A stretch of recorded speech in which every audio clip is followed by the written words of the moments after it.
This is Turn One Thoughtseize. I'm Ahren. And I'm Zach. And this is episode 67, episode 97, Calling All Degenerates. How you doing, buddy? Oh, man. It's been a rough week for me. Same. Been a rough week. I'm struggling through some sickness right now, so. And not the good kind, like, get down with the sickness, right? Not like, come on, man, bring it.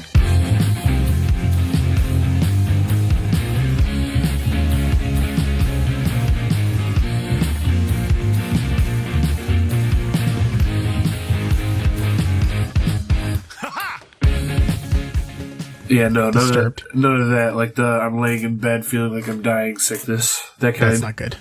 Yeah, it's not good. It's not pretty either.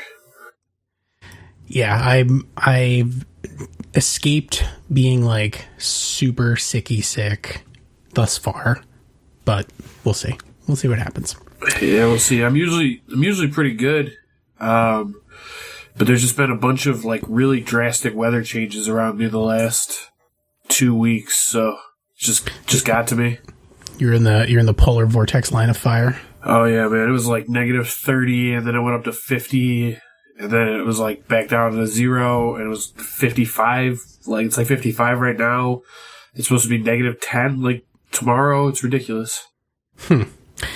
Here it was just cold, and now it's like fake spring. I mean, it was very cold. It was negative.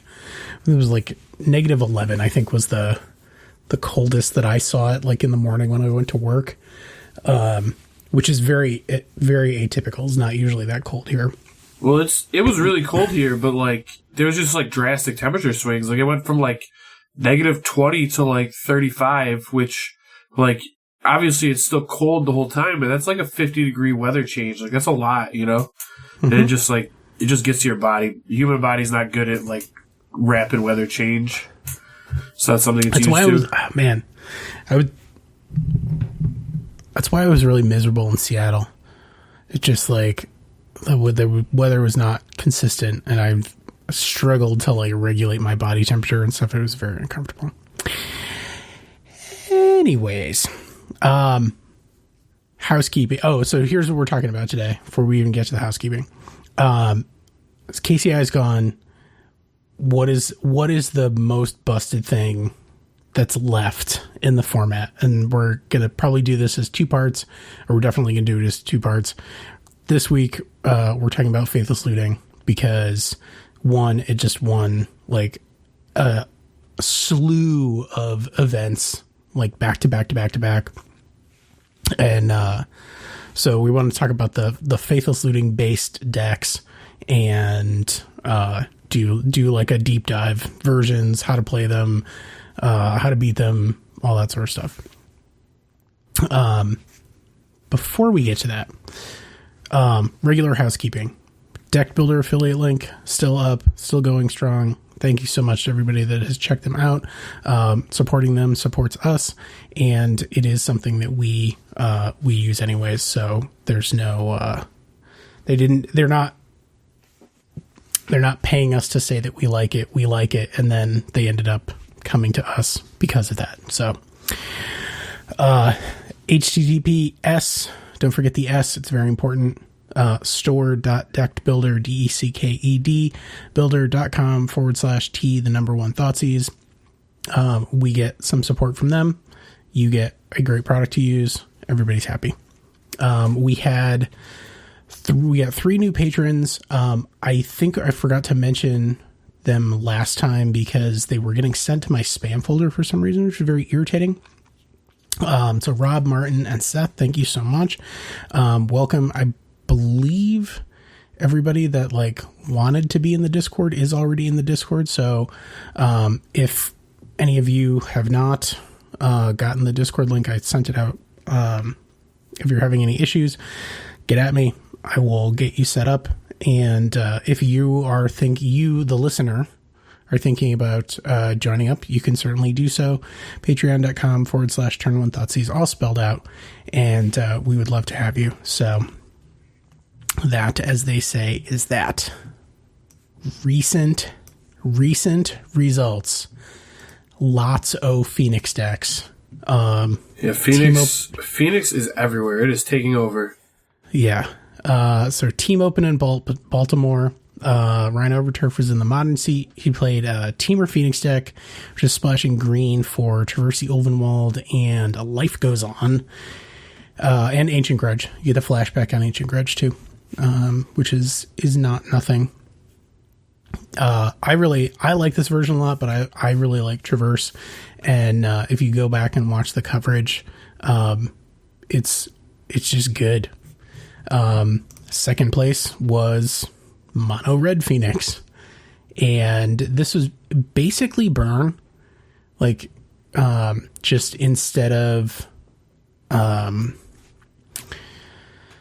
like some other, it cut like the 2 mana burn spells for Faithless Looting and Arclight Phoenix, and that's a real thing. Turns out, works great. I see this deck and I think it's interesting, but I really don't like that you're a 4x Arclight Phoenix deck and your only discard outlet in the entire deck is 4 Faithless Looting. Well, it's Faithless Looting and Bedlam Reveler. I mean, sure, you can use Bedlam Reveler to discard Phoenix, but he only has 2 of them, and it's not like a quick thing. It's not like explosive like the rest of the deck wants to be. I don't know. Just in my opinion, this deck does not look well tuned yet, I guess. So maybe it is, but you just don't see that many cards as a red deck. It's so fast. He didn't drop a single match in the entire event. I believe it, but to me it's it seems like it's missing something here. It seems like it needs another discard outlet for Phoenix. I think the rest of the packages are just so good that maybe normal burn should just be kind of doing some of this stuff, but the Phoenix thing doesn't seem particularly effective to me. I watched most of the matches that he was on camera for, and like I said, it seems to just work. I will say that Soulscar Mage over Goblin Guide accounted for he earned his supper pretty much every time. Look, I think Soulscar Mage is totally justifiable. It's probably reasonable, but I don't know. I just don't think that 4 Faithless Looting is enough discard outlets for exactly Arclight Phoenix when you also don't have card draw. The blue-red version gets away with it because it's Seer Visioning and Thought Scouring and all these ways to look for Faithless Looting just so it can discard Phoenix. And this one doesn't have that. So yeah, obviously the hands where you have 2 Faithless Looting or a Faithless Looting with 2 Arclight Phoenix, yeah, those are going to be absurd. Those are always very good. But the hands where you have Faithless Looting but you don't have Phoenix seem bad. And the hands where you have Phoenix but not Faithless Looting also seem bad. So I don't know. So it seems obviously he was winning a lot, so something here is incredibly powerful. It just seems like there's some further tuning that could be done. You may well be correct. I have not dug into it. The rest of the modern top 8 and this was a team event. The rest of the modern top 8 was Grixis Death Shadow, Amulet Titan, Grixis Death Shadow, Dredge, good old Tron, old reliable Tron with literally no innovation anywhere, and Burn. OG Burn, Goblin Guides and Swift Spears, except with same thing, cut the main deck white spells for Skewer the Critics, and it played Bump in the Night. Oh, it's Mardu Burn. Nice. 16 bolt, 4 Bump in the Night, 4 Lava Spike, 4 Lightning Bolt, 4 Rift Bolt, 4 Skewer the Critics. I'm sorry, 20 bolts. All right. Seems good. Burn looks good, Aaron, but let me ask you a question. Lay it on me. How many copies of Faithless Looting are in this top 8? Let's see. 4, 8, 9, 10, 14. Yes, 14. Okay. 14 in the top 8, and then 9th place was another Phoenix deck, and 12th place was another Dredge deck, 13th place was another Phoenix deck, 14th place was another Dredge deck. So That's at least another... So 30 copies in the top 16? Yeah. Yep. Card's great. Does a lot. Yeah, I mean, lot for a little. It's everywhere right now. And that was obviously the reason that we're talking about it this week. There were a couple of other... Oh, the classic was Dredge, Blue-White Control, Phoenix. Oh, this classic... this classic's from Indy. Oh, yep. Well, we didn't talk about it either, but it's weirdly more of the same. Dredge, Phoenix, Burn, Phoenix, 2 Grixis War decks, which we'll get to next time. Where's the classic from Baltimore? Jeskai Control, Blue-White Control, Tron, Burn, Bant Spirits, Jeskai Control, Grixis Whir, and Eldrazi Aggro. These are a non-complete, by no means complete list of decks that cannot beat Phoenix. Hence why they are in the Classic, because they couldn't beat Phoenix in the main event, and then all the Phoenix decks were still in the main event. Sounds right to me. Guys just sort of beat up on each other. So, yep. I mean, there's some neat stuff in here. Eldrazi Aggro with Mortal Sun in the sideboard. I like that. It's cool. Yeah. Oh, Kazunegri came in first. Didn't even see who it was. 2 hieroglyphic eliminations. Whew. Deck's really going places. Sorry, and I know you love Jeskai Control. I do, but and I'm just sad. Jeskai Control's just not good. He won, and Kazu's obviously a master with Jeskai. He's very good, but Jeskai's just not good. Yeah, I think that the success that it sees right now is certainly on the back of its pilots and not on the back of its card quality compared to the rest of the format. I mean, you know, there are things to like here. He certainly made some relevant changes, like cutting bolts, going up to 4 lightning helix, like playing Settle the Wreckage, playing Timely Reinforcements, you know, all that stuff is good. Asterisk. Why aren't you just playing Phoenix? Yeah, so that's what we're here to talk about this week, is what is actually going on in Modern now that KCI is gone. Yes. So it's pretty much play Faithless Looting, play Ancient Stirrings, / Mox Opal. They're sort of like they're very closely related, but they're not. Well, it turns out every deck that plays Mox Opal should also just play Ancient Stirrings. That's what we're finding out. Agree. Like, I would agree with that statement. Like, it's not... There are definitely Mox Opal decks that don't play Ancient Stirrings, but, like, if you look at kind of the history of Modern, it's just kind of been proven over and over again that, like, oh, you're a Mox Opal deck? Well, could we try to put Ancient Stirrings in there? Oh, we put Ancient Stirrings in there and it was incredible? Weird. Yeah, it's almost like Mox Opal itself enables the splash of playing green, even if you're not playing any other green sources. Yeah, exactly. So it's like... And then it just helps you find... Like, every artifact deck has, like, 1 or 2 busted artifacts in it that you really want to be playing, and it finds those, so it's perfect for them. You know, whether it's Ravager in a deck with Hardened Scales, or Ensnaring Bridge, or whatever it is you're looking for. I mean, it used to be KCI, obviously, not anymore, but you kind of get the point. You might be looking for a Worm Coil engine, maybe. Tron. Yep. Who knows? That card's real good. I will say, of all of the suboptimal, like, non-Phoenix things that you could be doing, if you are going to be doing something with Ancient Stirrings, I really like Worldbreaker right now, because it's just such a good, like it blocks Phoenix and Stone Rains your opponent. I don't know, stuff with reach or stuff that flies with 4 toughness. seems real good right now. Yeah, I do. I like World Breaker.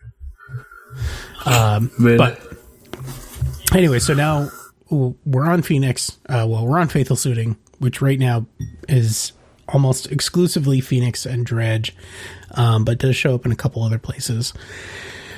And as with, I was going to say as with most tier 1 strategies, it's not even true, because like there was one version of KCI that you played. That's it. There was no room for innovation, and that's actually one of the things that I really like about Phoenix as a card, is that with a very pretty straightforward core of cards.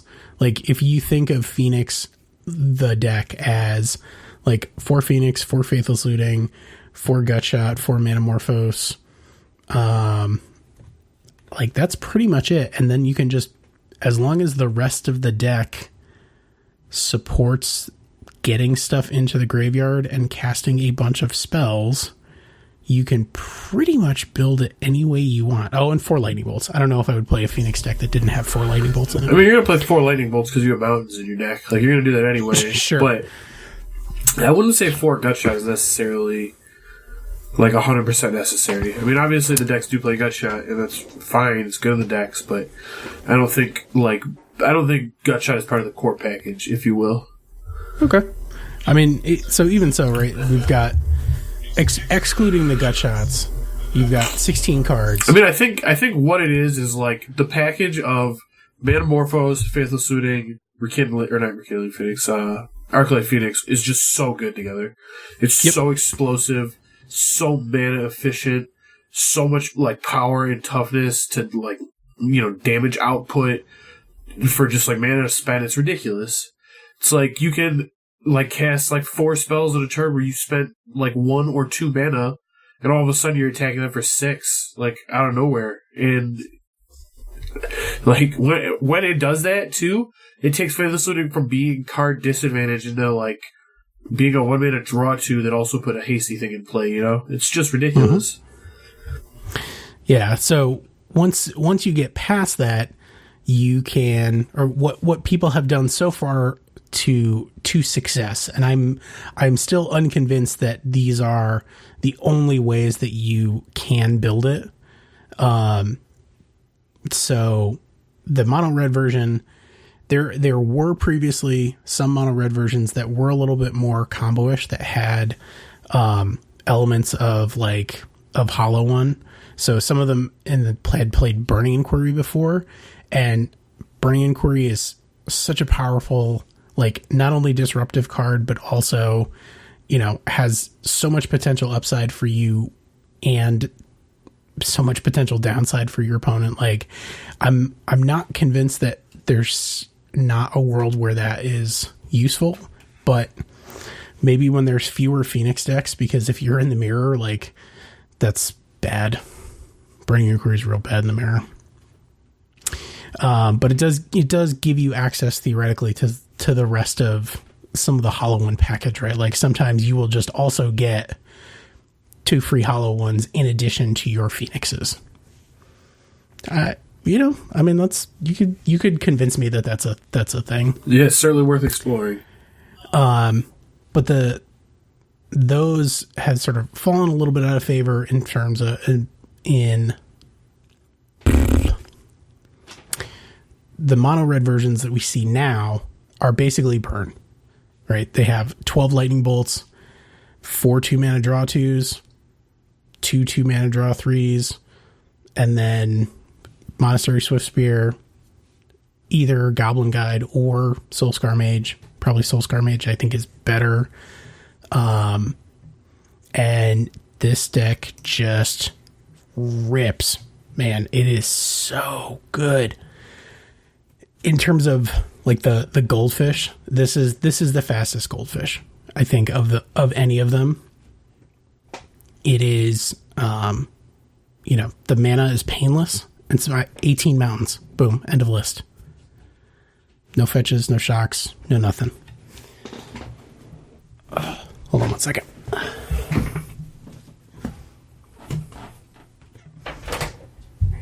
away.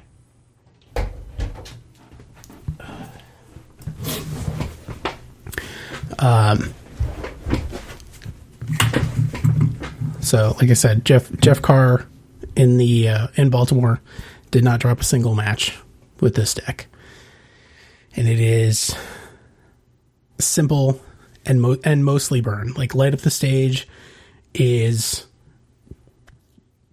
like a 1-mana divination in red, because apparently red is where all of the card advantage happens now. Like, they wouldn't print the card in blue. No, they would not. I mean, like, you get Chart a Course. Like, Chart a Course is a very strong 2-mana option, 2-mana divination. And then Skewer the Critics, obviously, just like loading up on bolts. I'm also, maybe not in this build, I don't know. I think there's also probably a world where Fiery Temper is in the mix here somewhere. But well, they used to play Fiery Temper. Yes. The list had like Tormenting Voice and some other random discard outlets before, and it played Fiery Temper, but now it doesn't do that. It just doesn't need it. I could see that maybe being a thing. Maybe like you play a few less gut shots and maybe like a Fiery Temper or two. I don't know. It's worth looking at, but just gut shot synergy with Light Up the Stage is just so ridiculous. I don't know. This deck is terrifying. I like one of the like scary things about the blue red deck. Like, when you're playing it, is like, yes, it does some incredibly powerful things. It does it very consistently. It does it very fast, but it is vulnerable to being low on resources because it doesn't have a way to aggregate resources. Like, it plays like a bunch of Serum Visions and Thought Scours and cards that will draw you one card, but it doesn't have a good way to refill its hand if, you mulled the 4 or like, they had a Liliana the Veil going for a while and you're kind of just stuck low on resources with nothing happening, And this deck is just better at that. It has Battle Reveler, it has Light Up the Stage, but it also just has more reach, so I don't know. This deck might just be better than Blue-Red Phoenix. We'll have to see. It's certainly interesting how different the decks have become. Yeah. So the blue-red version is, I think, probably the one that got the most spotlight. Like, Ross Merriam played it to better success, I think, than most people, and he had a very he has a very specific view of how the deck works, and he is very successful with it. So the big thing in my mind that you get in blue is just the redundancy, because you get 4 lootings and 4 Thought Scours. So Thought Scour is, at the very least, replaces itself. If you hit a Phoenix, that's great. Even if you don't hit a Phoenix, you still have hits that don't matter. So obviously you would rather cast the front side of Faithless Looting, but you don't have to cast the front side of Faithless Looting to get value out of it. It looks like the only little things that he changed, or he added 2 Terramanders, which I support because that card's great. Flame Slash is making a comeback. I've seen that in a bunch of things recently, and it just it kills Crackling Drake, which is great. Well, I need to address Terramander by his proper name. Terrence. Well, he goes by Terry. Terry. Yeah. Okay. It's Terry the Mander. And Terry Mander. And he went down 2 gut shots, added a main deck Surgical Extraction, which we've covered at length. Sideboard Beacon Bolt. Do you think he listened to our last podcast? Maybe. I think he did. Sure. Send him a tweet. Be like, hey man, did you witness this train wreck of a Twitter thread and or listen to the last show? So he's 3 surgicals in the 75, 1 main, 2 side, and he also has a Young Pyromancer also on the side. So a little more flex, right? Like he has a plan B and C that he can sort of commit to if people are just going crazy on hate. And that is the other thing that you get with Thing in the Ice is something that just doesn't care about the graveyard at all. Well, I was going to say that's my favorite part of Blue is Thing in the Ice. Like all the other cards are good. Serum Visions is a good card. They're all fine, but the real payoff for being Blue is Thing in the Ice because that card is messed up. Yeah, I mean, it's because that's the weakness, right? That is the thing that people are going to fight you on. And so if you can just be like, okay, well, you killed my graveyard. Can you beat a 7/8 with the mini upheaval? No? Yeah, great. This is a 2-minute 7/8 and I'm attacking you right now. Good luck. So, Ryan's version, the Rug version, has Traverse the Ulvenwald, Life Goes On. Did we already talk about this? We have not. But essentially... Okay. Oh, we talked about it off the air. So Mishra's Bauble, Fetch Land, like that interaction in terms of card selection and sort of control over what you're drawing, it just is powerful in a vacuum in this deck where it also gives you like card draw, card selection, fuel for Delirium, and the payoff for Delirium is I get to cast like Manamorphose, Traverse, get a second Phoenix, use the floating red for Faithful Suiting, discard 2 Phoenixes, cast Gutshot, 6U is great, right? Like there are in a lot of these decks, heavy cantrip decks, there's a lot of air.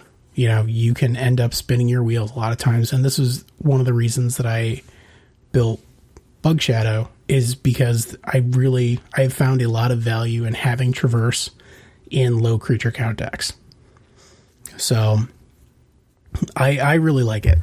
Well, personally. The other thing I think is brilliant about it is, I don't know how much we've talked about this, but it seems to be a pretty popular thing in Modern now, is this building around packages. Like, you have, like, certain packages of 3 cards, I guess. And, usually they're, like, one card that's busted but needs an enabler, and the other card that's, like, the best enabler for it, right? And that's kind of, like, that's this main package that we talked about earlier. Manamorphose, Faithless Looting, Phoenix. Phoenix is busted, Faithless Looting is busted, Manamorphose is the best enabler for those, that package. And those 3 cards together all enable each other and are all just great. But there's another package in Ryan's deck that has seen a ton of success back, I think slightly before the Jace the Mind Sculptor Bloodbraid Elf unbanned, the Traverse the Ulvenwald Mishra's Bauble package, which is a very strong package. It's like, in Modern, it's super easy to get 3 types in the graveyard. It takes a little bit more work to get the 4th. And the fact that Bauble is just like a 4th type at, a 0 mana spell that can't trip, so essentially no cost, it just is the perfect enabler for Traverse, just makes it so low cost to put this in your deck. And, I don't know, I think the way he built this is brilliant. Traverse being a spell that always finds Arclight Phoenix, that like helps you get a second one before you cast your Faithless Looting, so that your Faithless Looting is always just a 2 mana, put 6 haste power flying into play. It's just so powerful. And you see it based on the fact that he won. When you are able to do the cast Faithless Looting, discard 2 Phoenix play, it's just the best thing going on in Modern right now. And it just wins so often that doing it more often is usually a good plan. Yep. The Traverse also getting you like he's got a Singleton Snapcaster in there, like Snap Faithless Looting, or not Snap Faithless Looting, does that make any sense? Snap Thought Scour, Snap Traverse, a play line that I'm very fond of. You can turn that Snap into whatever you want. Like, you can turn that Snap into a creature tutor, you can turn that Snap into a card draw, sometimes both if you get a Crackling Drake. So Traverse is great. Also, it does give you a couple of other things, right? Like Life Goes On, which is the gain 8 from Amonkhet gets you that. Gets you the backside of Ancient Grudge too, which is nice if you're like with Thought Scour. If you were running like Destructive Revelry, you know, and you roll it over and you need it, and you don't have a snap, like having flashback on Ancient Grudge is quite good. And so those are what are happening right now. I was just sort of playing around with a Jund build with Grizzly Salvage. Haven't gone anywhere with it, but Grizzly Salvage is a great card. And that's like, once again, like the flexibility where all you have to do is support getting stuff into the graveyard and casting spells, and you can probably make something work. So the play pattern, what you're looking for, is all based around Faithless Looting, right? Faithless Looting is a messed up card. And so any opening that has like Faithless Looting, Phoenix, and a land to cast Faithless Looting is pretty much keep. I can't imagine a case where you wouldn't keep that, pending some like other tragedy, like the rest of your hand was lands. Even if the rest of your hand was land, you'd still keep it, because you just pitch a land and a Phoenix and you get 2 fresh cards. Yeah, I mean, no, Faithless Looting's messed up. Like, for a long time, people just like said it's card disadvantage, and now it's like almost a meme. Like, people are like, oh, you're not gonna play Faithless Looting, that card's card disadvantage, right? It's like, well, I mean, it is card disadvantage when you're just discarding 2 cards. Like, when you're spending a card to draw 2 cards and discard 2 cards, that is card disadvantage. But when you're spending a mana to draw 2 cards and then put 2 3/2 flyers into play, that's not card disadvantage. That's like ridiculous card advantage. That's like ancestral recall plus Black Lotus levels of card advantage. It's ridiculous. Yep. I mean, hey, you know, nobody plays Force of Will. Why would you two for one yourself? Doesn't make any sense. Seems terrible. Yeah, it's yeah. I don't know. It's just it's outrageous how good that combination is, and how broken Faithless Looting is in Modern, I guess.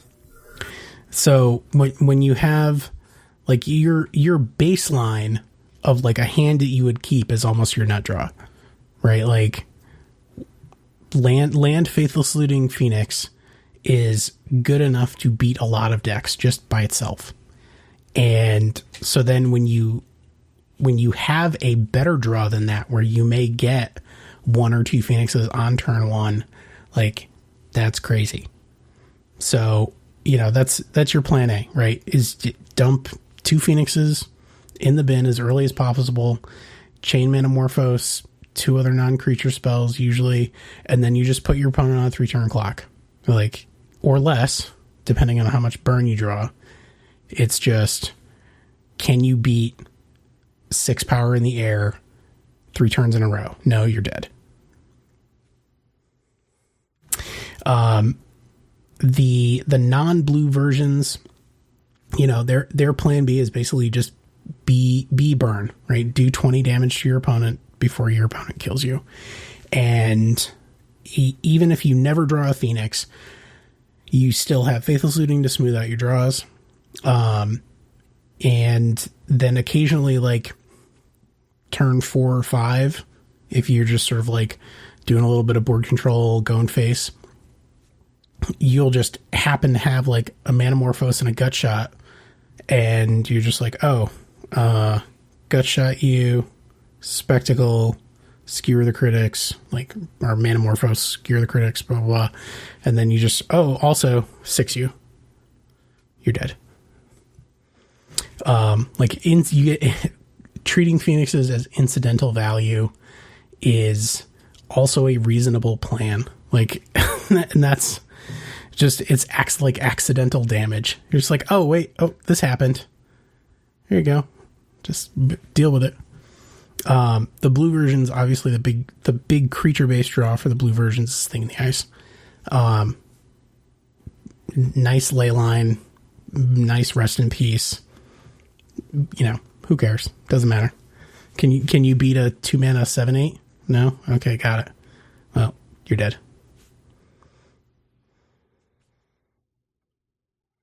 You know, and I guess really the other thing in the ice. No, the other thing that really sort of makes this whole thing hum is Manamorphose. Like, I think if Manamorphose went away, this deck probably gets way worse. Oh, significantly worse. Like, it's just like super worse. I mean, that's the other thing right now that's going on is, like, you hear a lot of talk from people that play Modern that the two best cards in Modern right now by a significant margin are Faithless Looting and Ancient Stirrings. But I think that's a pretty big slap in the face to Manamorphose, because Manamorphose is messed up.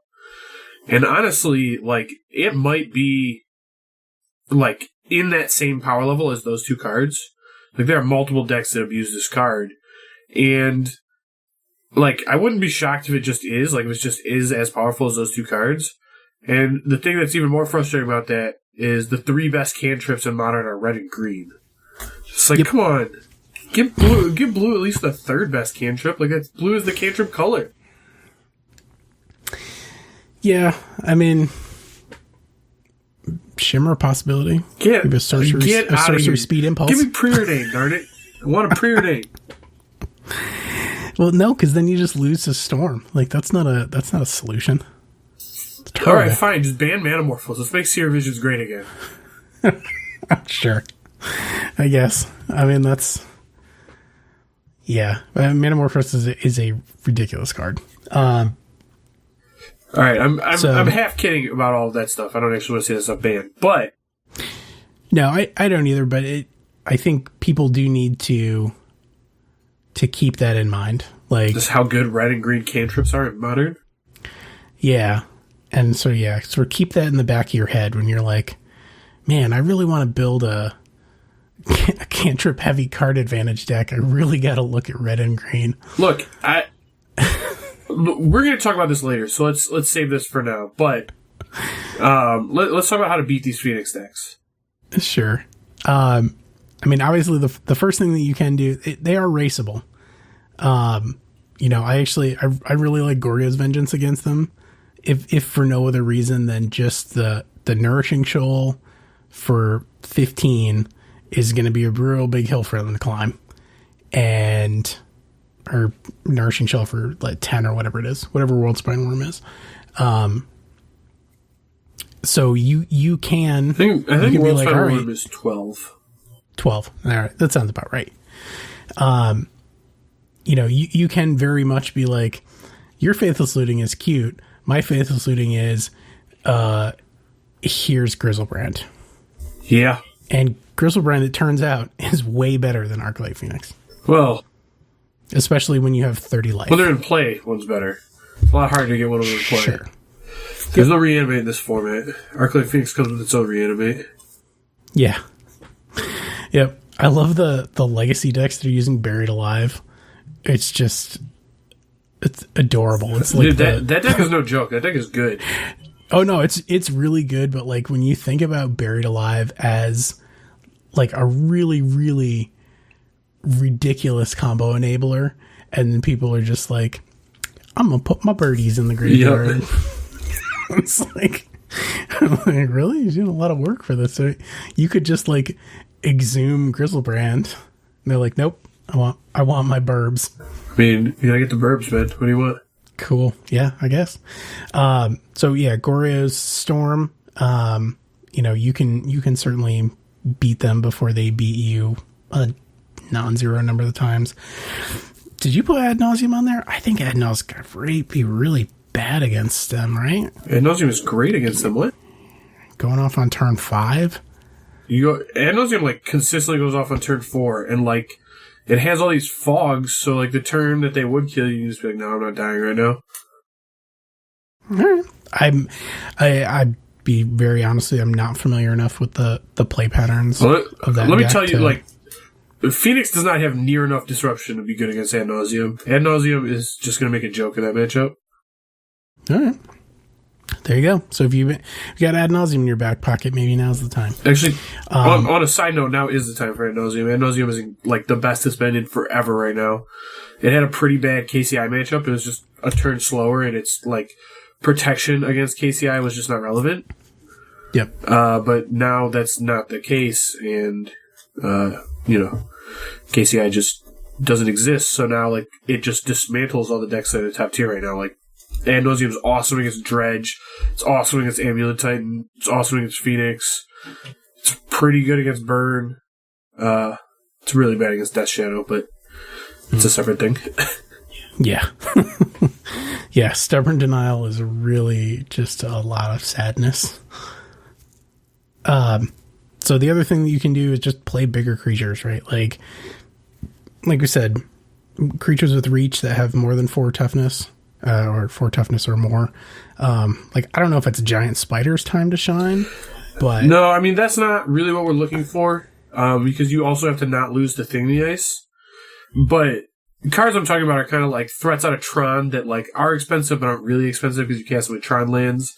Like you said, Worldbreaker's a good one. Wormcoil Engine's another good one. Ulamog is a good one. And then, like, Thought-Knot Seer's also a good one. And then cards out of, like, Shadow. It's like Death Shadow, Gourmet Angler. Those are all pretty good against this deck. So, Prime Time's a good one. Cast it really early out of Amulet Titan. Cast it on, like, turn 3 or 4. It's really good against these decks. They can't kill it. So, you get that guy in play and it's going to run over the game. Yep. Yeah, because they're really relying on stuff that dies easily to burn. So anytime you're making them spend like 2 spells to kill something, that's a win for you. But do remember that most of the versions have some number of lightning axe in them, so 5 isn't even necessarily a completely safe number. But much of the time it's going to be fine. I have had good luck thus far disrupting their enablers. Because they are incentivized to keep a hand that's like Faithless Suiting, and then like Faithless Suiting a Phoenix, and then some theoretically suboptimal cards because they're planning to just loot them away. Spell Piercing, that first Faithless Looting. Yeah, hitting the first Faithless Looting is gas against this deck because they don't have enough discard outlets to power through getting their first Faithless Looting countered. I mean, sometimes that play is going to backfire on you, but most of the time, if you can counter the first Faithless Looting, it's going to be pretty good. Yeah. So I would be looking for cheap ways to interact with non-creature spells. If you're on the draw, if you're on the play, like Stubborn Denial, Spell Pierce, that kind of stuff. But even as you go on, if they take a turn or two and you've got a mana leak or something, I cannot stress how bad Remand is against this deck. So yeah, Remand's not good. You really don't want Remand against them. Yeah, I don't think there's a deck I can even fathom right now that should be playing Remand. Well, it's weird because, like, historically, like, I played Blue Moon for a little while, like a year-ish ago, maybe 6 months, something like that, right? And when Bedlam Reveler Mardu Pyromancer was the, like, predominant Faithless Looting deck, Remand actually was awesome because you kept remanding, like, Lingering Souls that they pitched or Flashback Faithless Lootings. It was like all these spells they were casting, you were 2-4ing them with your remands. But against the Phoenix decks, that just isn't... It's so bad. It just plays right into their game plan of making Phoenix better. And the card just is not good right now at all. Like, oh, I get to recast my spell? Thank you. I'm going to remand your Gut Shot. Okay. Cast it again? Okay. Yep. Gotcha. Kind of. Chalice. This is going to be a common theme going forward. Chalice is very good against these decks. Chalice of the Void is incredible right now. It's so good. So I would, if you, once again, if you've got those, maybe time to dust them off. And Snaring Bridge is good, especially the decks that are playing in Snaring Bridge right now, I think are also playing like some combination of Gemstone Caverns and Simian Spirit Guide. So like having Ensnaring Bridge on 3 is good. Having Ensnaring Bridge on 2 is amazing. So if you're in the market for a prison deck, I would just, not that you weren't going to be playing Ensnaring Bridge already, but it is a good choice. Surgical Extraction, obviously this is one of those times when Surgical Extraction is quite good, because they're likely to not, you're going to be able to basically free roll your Surgical Extraction if you have in your opener and they keep a hand that's Faithless Looting and a Phoenix. So you can, on the draw, they go Faithless Looting, discard Phoenix. You go, oh, Surgical. Gotcha. And you will have in fact gotten them, not like the way that usually people say that when they're like, oh man, I got all your fatal pushes. Like, that's a bad plan, but like, I got all your Arclight Phoenixes is a very good plan. So fully support.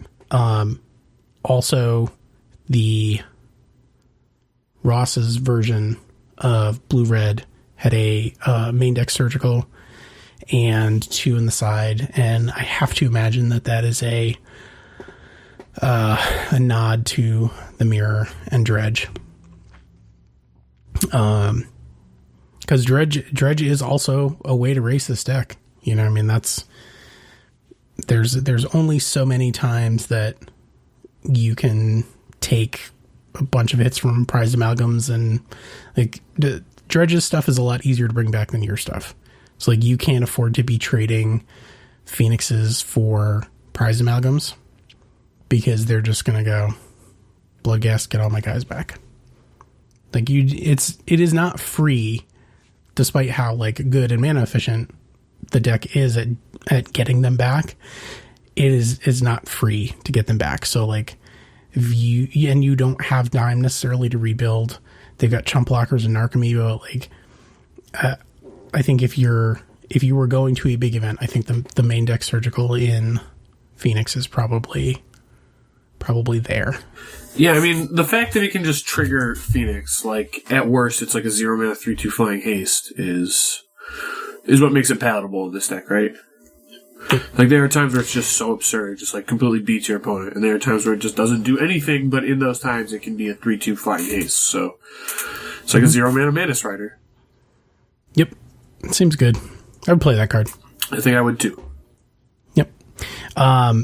If you're playing against the very red heavy versions like Dragon's Claw, Auriok Champion, that kind of stuff, is very good. You know, if they're playing mainly a burn plan with with value Phoenix, the traditional burn hate is good against them.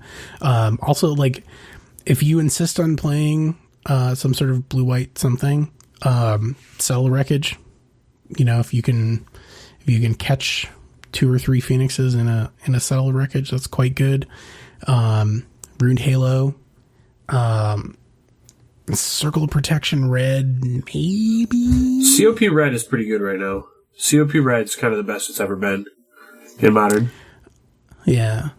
So I guess if you were looking to combat this deck specifically, and you really wanted to go hard on it, like Thalia, Chalice, Rule of Law / Aethersworn Canonist, like, that deck exists. Go look up some of the Spider Space has like a bunch of mono white, like Thalia Tron decks basically, and I think those would actually be pretty great against these. They're actually pretty great against those. I agree. Yep.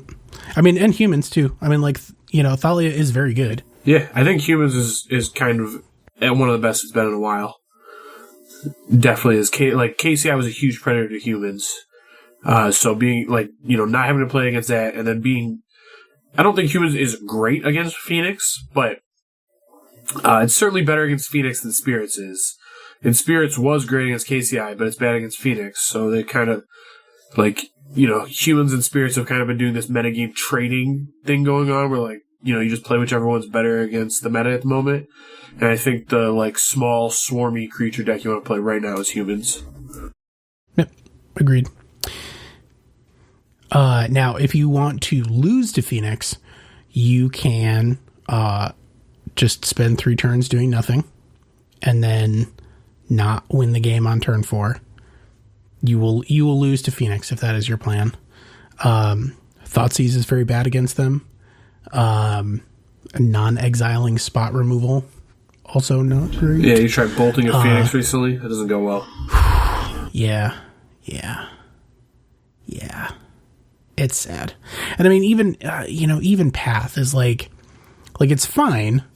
And if they have one, but if the other ones are still hanging out somewhere. Well, the problem is the blue-red deck is so good at, like, overwhelming your paths. Because it's like, you're not a Jeskai, you have, like, some number of bolts, and you have some number of paths, and, like, that's your removal, and you kind of try and match them up, right? Well, Bolt doesn't kill anything in their deck. That's kind of why this deck is good, is because it's Bolt resistant in, like, every way. Like, yeah, you can Bolt a Phoenix, but that thing's coming back next turn. But you need Path to kill everything, because you need Path to kill Thing in the Ice, you need Path to kill the Crackling Drake, you need Path to kill the Phoenix permanently, so it's just, like, it does a really good job of overloading removal, and only, like, there's, like, 3 good 1-mana removal spells in Modern, right? There's Fatal Push, Lightning Bolt, Path, and it makes 2 of them just pretty irrelevant. Yeah, I mean, having to trigger Revolt to kill it with Fatal Push, and then, who knows, maybe it comes back. It's not ideal. Yeah, who knows? So the other Faithless Looting, big Faithless Looting deck is... I was going to say, you hit on this earlier about how to beat Dredge. And let me tell you something. I played in Baltimore in the team open, and it did not go well for my team. But, I mean, and that was mostly because our standard and our legacy players did terrible. And that was, it was partly on my fault. I've been testing a lot of standard. We had a team set up where our modern player was supposed to play KCI. KCI gets banned. We have to switch it around last minute. I end up playing legacy just to, like, make the team situation work.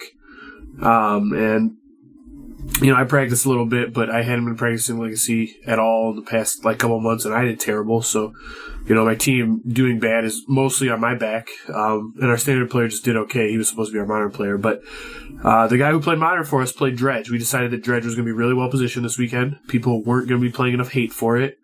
And the deck is really powerful. And as it turns out, we were spot on. Our Dredge player actually never lost. He was undefeated on the day. Game 1 is just a joke for Dredge. Creeping Chill is so much better than people remember. And it's partly because it didn't have its day in the sun, necessarily. Creeping Chill had, like, one breakout weekend, right when it got printed, where it was just busted and everybody was constantly winning with Dredge, right? But it never really got iterated because people just quickly realized that KCI was just better still. So people just kept playing KCI, and, the hate people played for KCI crossed over and it hurt Dredge, so Dredge was suffering from that. And Dredge had all this negative stuff happening to it, but it also never got fully fleshed out. The list never got fully finalized, if you will. And I got to credit Evan Whitehouse. He's a mainstay on the SCG tour. He's been doing a lot of work on Dredge, posting lists, and my teammate kind of talked to him for a second, got his list, and used his sideboard stuff, and I think he did a really good job getting the list in a good spot. And the deck was just busted. My teammate never lost game 1. He just won constantly. No one's ready. There's no main deck graveyard hate. Like, we talked about this when we were talking about the Surgical last time. It's like, it's really hard to find a deck that can play main deck graveyard hate.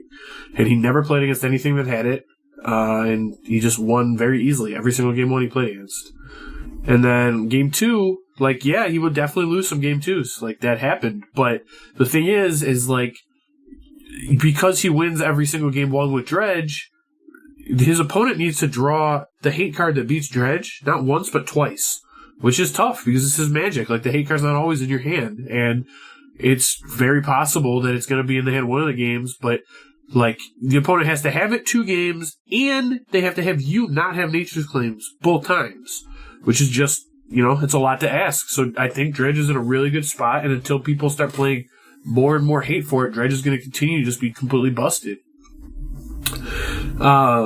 So that said, Dredge does have some vulnerabilities. The deck is incredibly linear, and what it does, it's really good at doing, but it's kind of just locked into doing those things. It can only really do those things. It doesn't have very much flexibility in its plan. And what it's doing is, milling itself, putting creatures in the graveyard that come back into play, and it's casting Conflagrate. It uses it casts life from the loam repeatedly just to keep putting lands in its hands that it's going to pitch eventually to Conflagrate. That's all it does with the lands.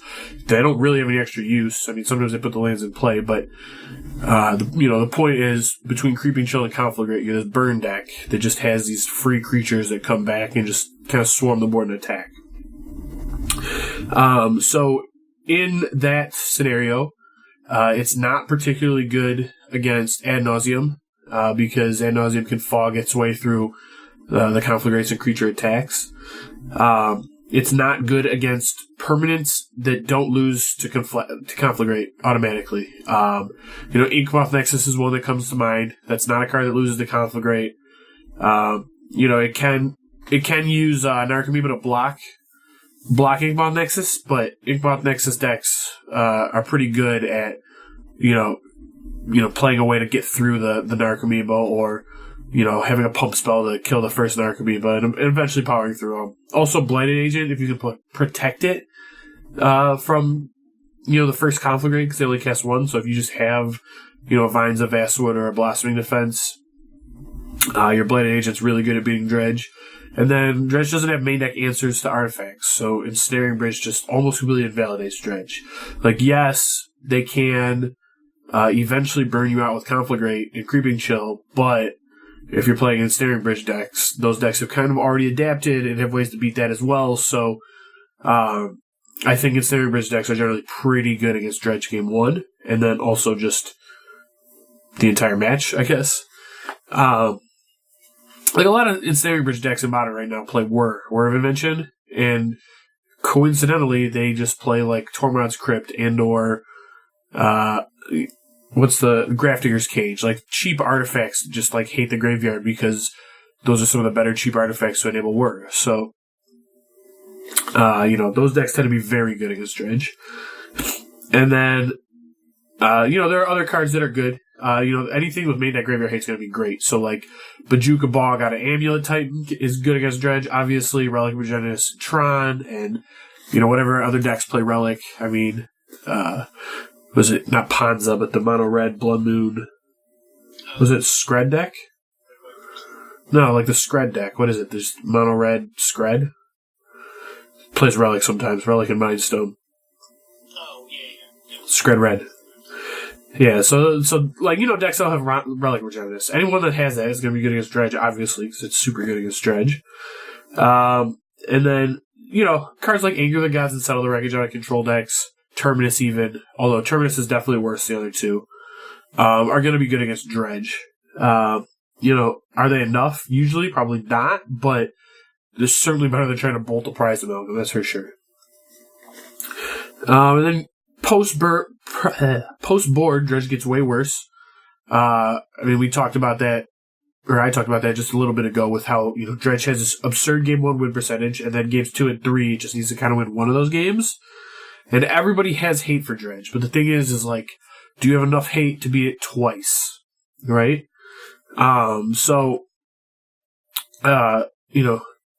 What Dredge has going for it is usually the hate people play against Dredge is permanent based. Almost all the great Dredge hate is in this format. People play Leyline of the Void, people play Relic of Regenesis, people play Tormod's Crypt, people play Rest in Peace, bunch of good graveyard hate, Grafdigger's Cage, all of that type of stuff. And coincidentally, all of them lose to Nature's Claim. So Dredge knows, any post-board hand with a Nature's Claim in it is going to be a lot better than the ones that don't have it. So they mulligan to it. But on top of that, once Dredge is in a spot where it's getting, hate carded out, it also has a lot of ability to dig through its deck with cards like Cathartic Reunion and Faithless Looting to actually find the Nature's Claim that it needs. You'd rather not get your Faithless Looting exiled, but like, the Dredge player is happy to do that if it means they can get that, Leyline of the Void off the table. So they'll start digging through their deck, look for their Nature's Claim, and kill that Leyline of the Void eventually. So, you need either a way to protect your hate pieces or, a quick enough clock that they can't find their answer to your hate piece in time. You need two of them. So some tips for beating Dredge. Surgical does not work against this deck. It kind of does, but it doesn't really. So let me put it more clear, I guess. The first Surgical does almost nothing against Dredge.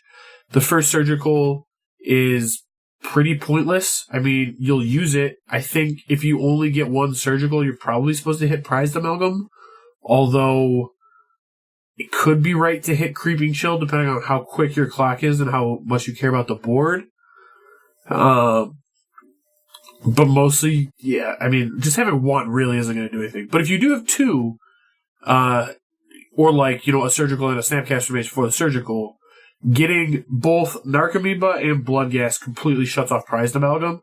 So it really just makes it, if you have two Surgicals, you just have to beat Cathartic Reunion, or not Cathartic Reunion, Creeping Chill and Conflagrate, which is enough to kill you. I mean, generally, Conflagrate can't be for more than 8, so they can kind of do 28 points of damage if nothing else is done, but that takes a really long time, so they have to cast a bunch of Loams to get there, and they have to have you not have interacted at all. I mean, just that's like 4 Creeping Chill, and then 2 Cathartic Reunions for 8, or not Cathartic Reunion, Conflagrates for 8.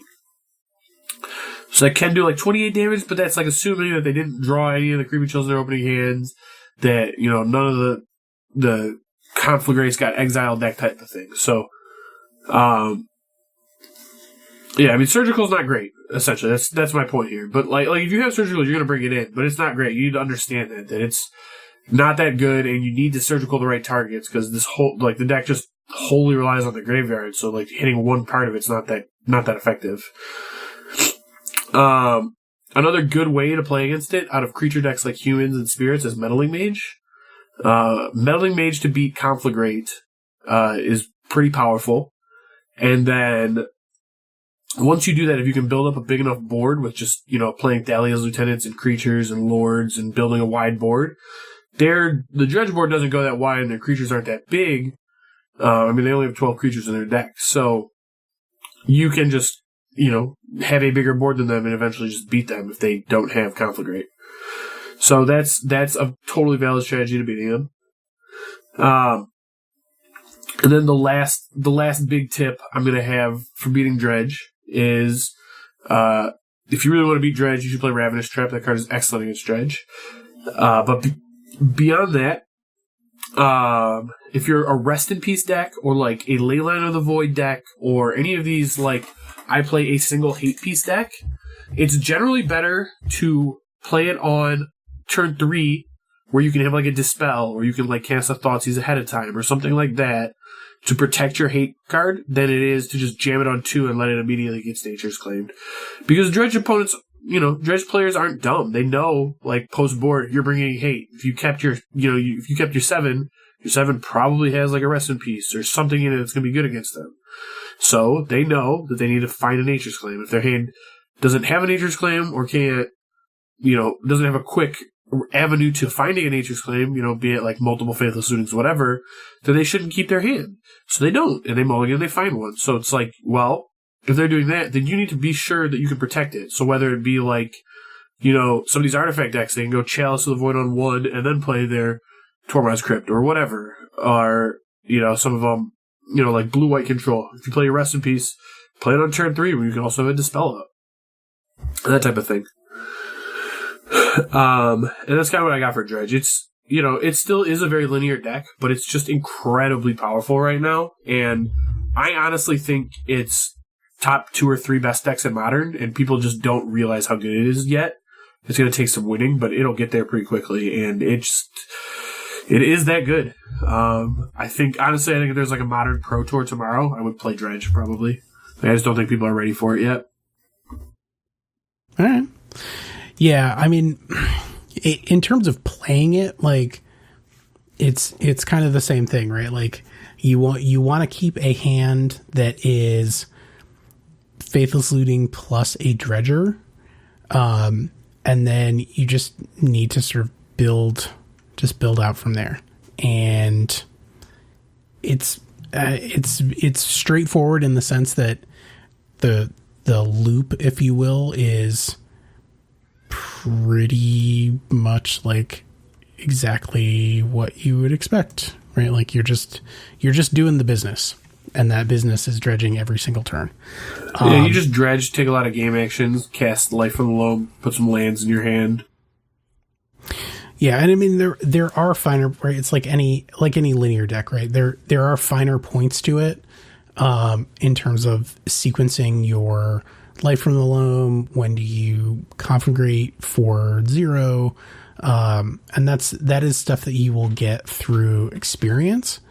But just from a, put the biggest dredger you can into your graveyard as fast as you can, and hope that your Cathartic Reunions don't get countered. Yeah, I mean, Cathartic Reunion getting countered is the bane of that deck's existence. Like, I think a lot of times there's a lot of games that come down to just, did my Conflagrate Resolve? So if you Conflagrate Resolves, it feels like you win every time. That card is just too ridiculous. 2 mana to deal like 7 damage divided as you choose among any number of targets is just outrageous. Yeah. Yep. Do they have any? I'm trying to think. Like, do they have a reasonable defense against Ravenous Trap? No, Ravenous Trap is so good against that deck. If you want to beat it and you want to play some Ravenous Traps, you're going to beat it. They get trapped. I mean, like, I watched the deck though. The deck is still very powerful and resilient. Like, obviously my teammate was playing it. Like, there are times where like he would get Relic Regenist and the guy would just exile all graveyards, and then he'd be like, all right, cast what's the card? Dark Blast, the -1/-1 dredge card. Cast this on your whatever creatures in play in my upkeep. Go to my draw step, dredge 3. Go to my turn, cast the looting. Dredge with one of the dredgers I hit, and it just start rebuilding. And it rebuilds a lot quicker than it looks, and it's a lot more effective than it looks, and it's just powerful. It really is. Yeah. Yep. So you included Death Shadow with the Faithless Looting decks. It is. Death Shadow has quickly become like an honorary Faithless Looting deck, because all the Death Shadow lists now play 1 Faithless Looting in them. They mostly play exactly 1. I wouldn't be shocked if the deck goes up to 2 at some point, but for now they're just playing 1. But they are a Faithless Looting deck if they're playing 1. And the Traverse ones are also more likely to play looting, I think. They'll be like looting bobble Traverse decks. But point is, Death Shadow is kind of in this category now, and it's making a pretty, like, it's just in a good spot right now. It's a powerful deck. And it's different than it used to be. I think a lot of people remember Shadow when it was like this Kolaghan's Command, Snapcaster, grindy deck that also just had this giant creature plan that could like win the game with. But that's just not what it is anymore. Death Shadow is now just a Death Shadow Gurming Angler, I'm casting Temur Battle Rage combo you deck. And that's what it does now. It just puts a giant creature in play, gives it trample and double strike, and attacks. And as it turns out, that's a pretty viable strategy in Modern. There are 2 Tier 1 decks right now that are both doing that. Yeah. And, both have different ways of doing it, but both are doing it to quite a bit of success. And Shadow is interesting and very powerful in the fact that it also gets to play just a bunch of really good spells to set up what it's doing.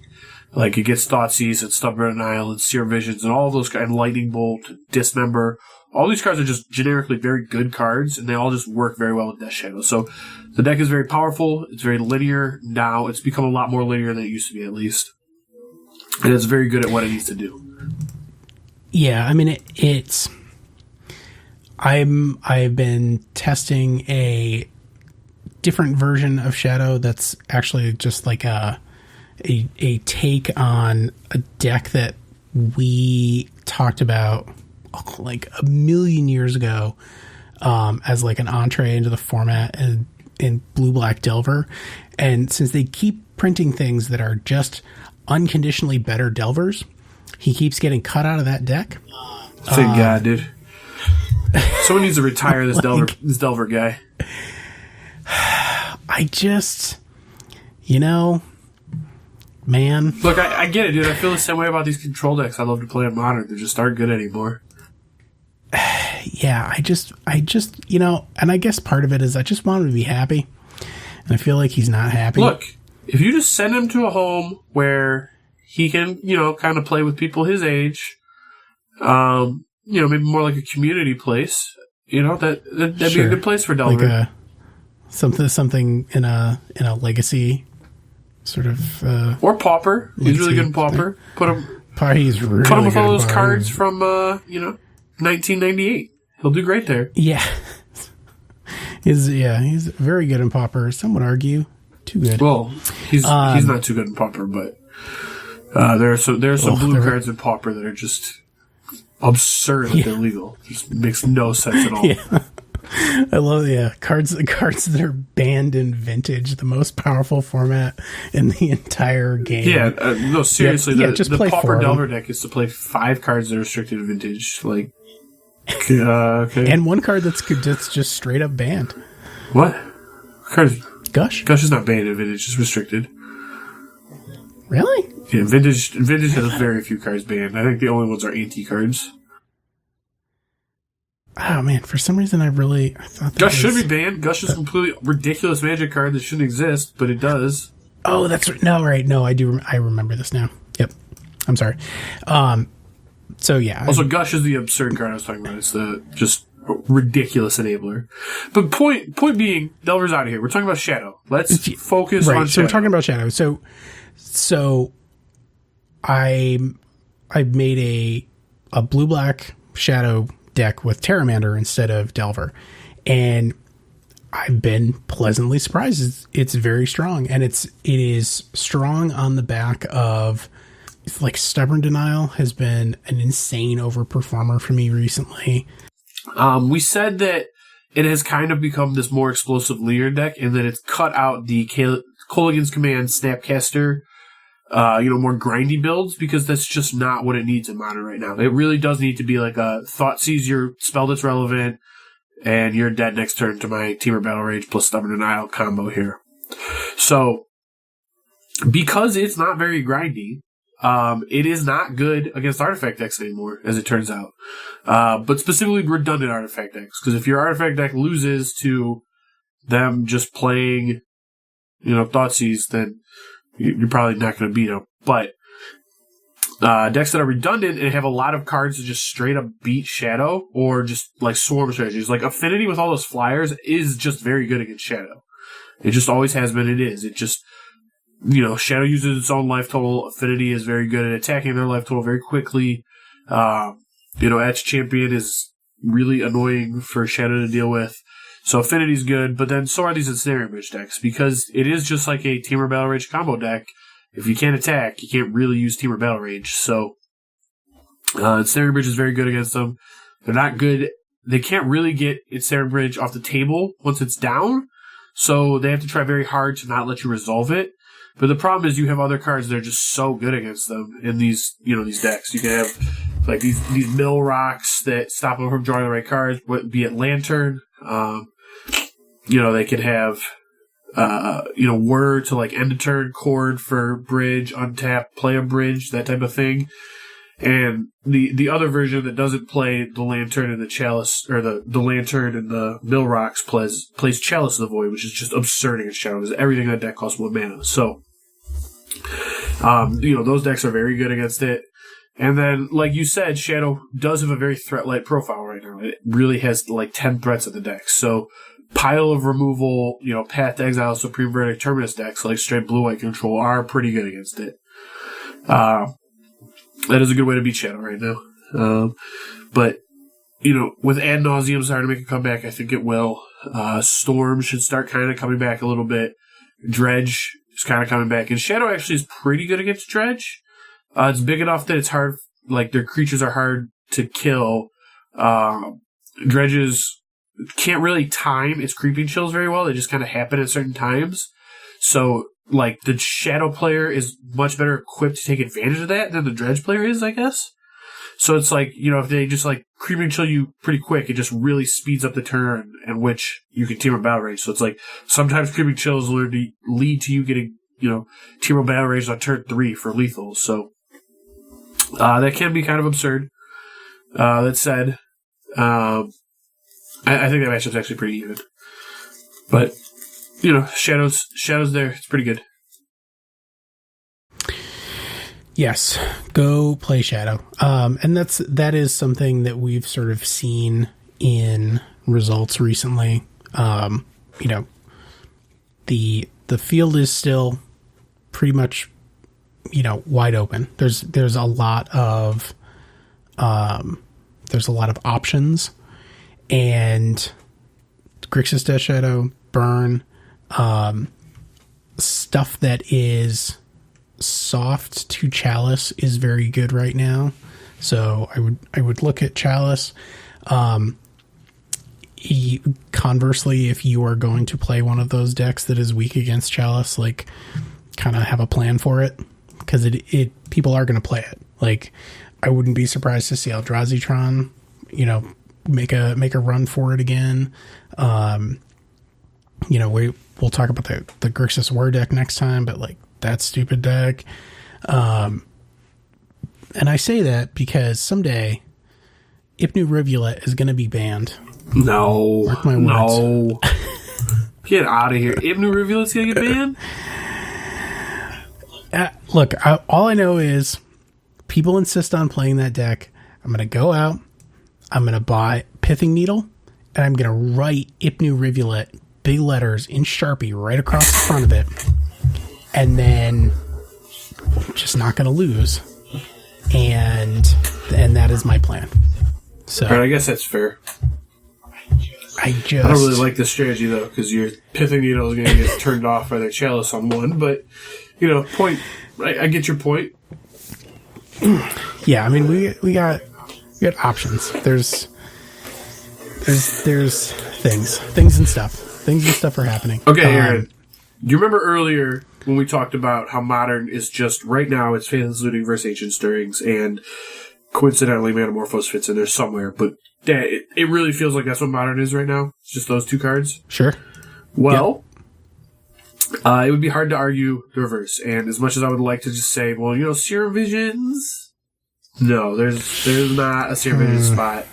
And while KCI was legal, there was, white creatures spot. There was, Noble Hierarch supporting white creatures deck, right? But it's kind of falling off. Maybe it comes back. We'll see. And that there's a Wilderness Reclamation deck that's... There is a Wilderness Reclamation deck. Doing some stuff. We'll see what happens with that one. That one's interesting. We'll see how good it actually is. But that one is definitely interesting. I mean, I'm not saying that people should play it. Like, that was actually one of the decks that I beat recently. It was very satisfying because they have to tap out every turn, and they tapped out on 4 to cast Wilderness Reclamation, and then I adapted my Terramander and hit them for 11, and that felt great. I had for as much fun as I had, I think they had the opposite amount of negative fun, and I felt fine with that because they also play Nexus of Fate, and that card is unacceptable. Yeah, miserable. Okay, so back to our point. Modern right now is just Faithless Looting versus Ancient Stirrings, and I think Wizards knows that, and I think there's change coming.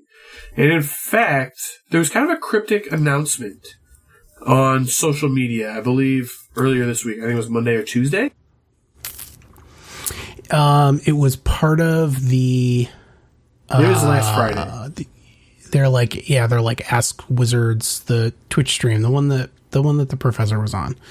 Because he was asking about Modern, and because people are worried. And yeah, they said no more master sets, which Is a big deal Yeah, because modern prices before master sets were horrible. I mean, they were really expensive. You remember when we started doing this podcast, even before that, it wasn't uncommon for modern decks to be multiple thousands of dollars. And then even past that, like, they got better as more and more master sets were released, but every time you get further and further away from the last master set, they keep kind of going back up and up. So it's like, it kind of feels like if Wizards isn't continually printing this with the growth of the game, the cards just keep getting more and more expensive. Yes. So basically what they said is the professor asked them something about, like what's going on with Modern, and the response was, pay attention at the end of February because we will have something for Modern players. And that is great. Well, that's big. And if you do some context clues stuff, I think maybe it was about 2 or 3 months ago, Wizards put out like a product survey to customers that asked them what they wanted to see in the next Modern product. And one of the overwhelming responses was new cards added to Modern that didn't have to go through Standard. That was something that people really wanted to see. And master sets are gone, but they've also said when they get asked about it, they said, well, why aren't you doing more master sets? Well, they haven't really given an answer, but every time they kind of get asked, there's kind of this feeling like, well, we might be doing something like that. You'll see. So, right. We're doing something else. It feels to me like there's going to be some sort of product that they're going to announce late February that is going to have new cards for Modern. Whether it be, reprints of cards that are in Legacy that are going to Modern, or just completely, brand new cards that Wizards kind of, just made through R&D that they don't want through Standard, but they think would be cool for Modern. That type of thing. We don't know. We have no idea. But it does feel like that type of product is coming. Yes. And so my guess, my prognostication is that it will be some sort of pre-constructed deck, and there will be, I don't know, 3 of them, 4 of them, and they will have some number of staples, some number of the land base, and then like playable decks, I guess is what I'm thinking, because the Challenger decks did very well, and the old Modern Event deck also did very well. So I think that it would make sense for them to sort of marry those 2 products together in some way. If that happens, then we have the potential to have a lot of really, really interesting stuff come into the format. And because that is everything, just everything. Everything's on the table. We both have a wish list of 6 cards each, weirdly. Or it's 5 in an honorable mention. Okay, sure. Because we tried. We tried to do 5, but it just, it's a lot of cards, man. Turns out that a game that's been around for 25 years has a really big card pool. Also, for the record, before we start, I think that it's not going to be pre-cons. That it'll literally just be master sets with new cards, like a conspiracy type set. That's my opinion. Okay. We'll see. Obviously, nobody knows. So, if I was putting money down, that's what I would bet on. All right, got it. All right. All right. So, what do we got, Aaron? What card? And also for the purpose of this, these are cards that are not in Modern that we would like in Modern that currently exist. Obviously, there are cards that we would like in Modern, but just haven't ever been made. But it's like, how are we going to ask for that card? It's like, do I want 1 blue, draw 4 cards? Like, yeah, I want that card in Modern, but that probably actually shouldn't be in Modern. But point is, I would like to play with that card. My guess is that one doesn't. I agree, but we're not going to say that. But probably. These other cards people do know. So, what do you have number 1, Aaron?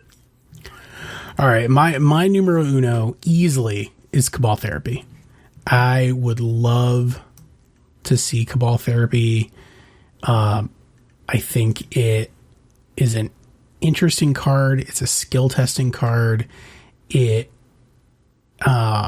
allows for the flashback being a sacrifice. A creature like has a lot of interesting play. Dread Return is not in the format, so like it's not that because like there's a lot of issues surrounding that. Look, I was gonna say I think Cabal Therapy is sweet. It's one of the coolest cards when played fair in the history of Magic. It's so much fun. I don't know any like serious player that doesn't like this card, but at the same time, this card is miserable with Dredge. I don't know if you've ever had a Dredge player like dredge a bunch of cards and then sack 3 Narcomoebas to just eat your entire hand, but that makes for really unfun games. Yep. No, I agree. I mean, there's certainly a danger. That said, I like Cabal Therapy and like Young Pyromancer decks is just sweet. It's a really fun card. There's a lot of play to it. It's totally fair. It's very powerful. There are times where it's bad, like it is still a discard spell. When both of you are top decking, sure. You just drew a discard spell that's pretty bad. So there's some really cool play to it too. And there's a lot going on with it. That said, I like the card a lot less when Brainstorm doesn't exist, because there's no way to like protect from it, if you will. Like that's one of the coolest parts about Legacy is like Cabal Therapy versus Brainstorm battles. But that said, like if you put Brainstorm and Cabal Therapy in Modern, I'm not gonna argue. I think those cards are fun, but it's just me. Ugh, Brainstorm. Yeah, Brainstorm might be a little much. I don't know if that card should be in Modern, but just the battle between Cabal... The card shouldn't be in Legacy. Probably not, no. But still, like, it doesn't change the fact that, like, the times where, like, you have Cabal Therapy and Brainstorm just make for really interesting games, like, the way it works. Because, like, Cabal Therapy, like, you know, it works on resolution, so there'll be times where, like, all right, Therapy you, and you're like, well, do I cast my Brainstorm to hide it? Or do I just, like, not cast anything just to be, like... You know, he doesn't have Brainstorm because he would have cast it to hide his best card? Or do you, pause for a second to think to make it look like you have a Brainstorm when you don't? So that they name Brainstorm with Cabal Therapy and miss? Like, there's all these games to it, and it's a lot of fun. It's a very interesting card. Yes. Asterisk. I don't think that more Brainstorm is the solution. I don't think more Brainstorm is either. I'm just saying like that the Brainstorm versus Cabal Therapy situations are interesting. And I do think Cabal Therapy would be cool in Modern. I think that's something that Black could use, and I would be happy for it to have it outside of the Dredge deck where it's just miserable. But like if you added Cabal Therapy to Modern and you like banned Stinkweed Imp, then like I'm in. I'd be cool with that. And I don't think like that many people would be mad. Put him on Dredge 4. Like, all right, here's the deal. I mean, yeah, like honestly, like I don't even think it'd be that ridiculous. Like, no, I don't think so either. Like, I don't know. There's very few people that are like, God, I really wish I had Grave. Well, I think any Dredge player wishes they had Grave Troll back, but I don't think very many people in the format are sad Grave Troll's gone, and I don't think they feel bad about Stinkweed Imp either.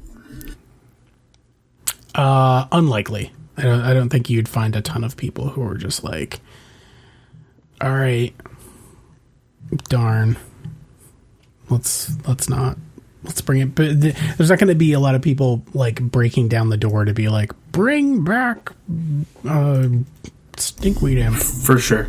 They're not the same as unlikely anyway. Okay. Ugh. I mean, Dredge has cult like elements, but not like Splinter Twin. That's a different thing. Okay. My number one card that I would like in Modern is Force of Will. Like, I get it. Force of Will's scary. There is a lot of things that could go wrong with adding it to Modern.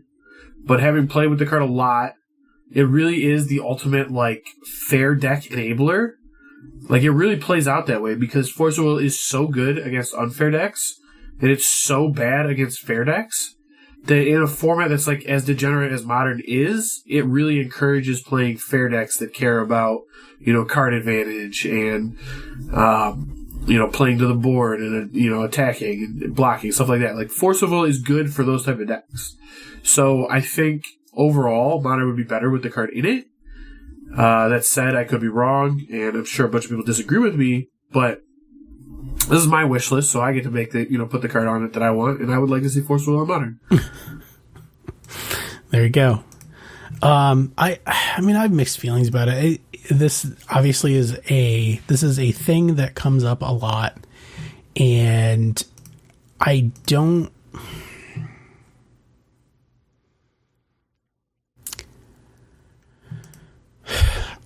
think that adding a card that incentivizes people to play a ton of blue cards is great, especially when the main way that you combat it is by playing your own.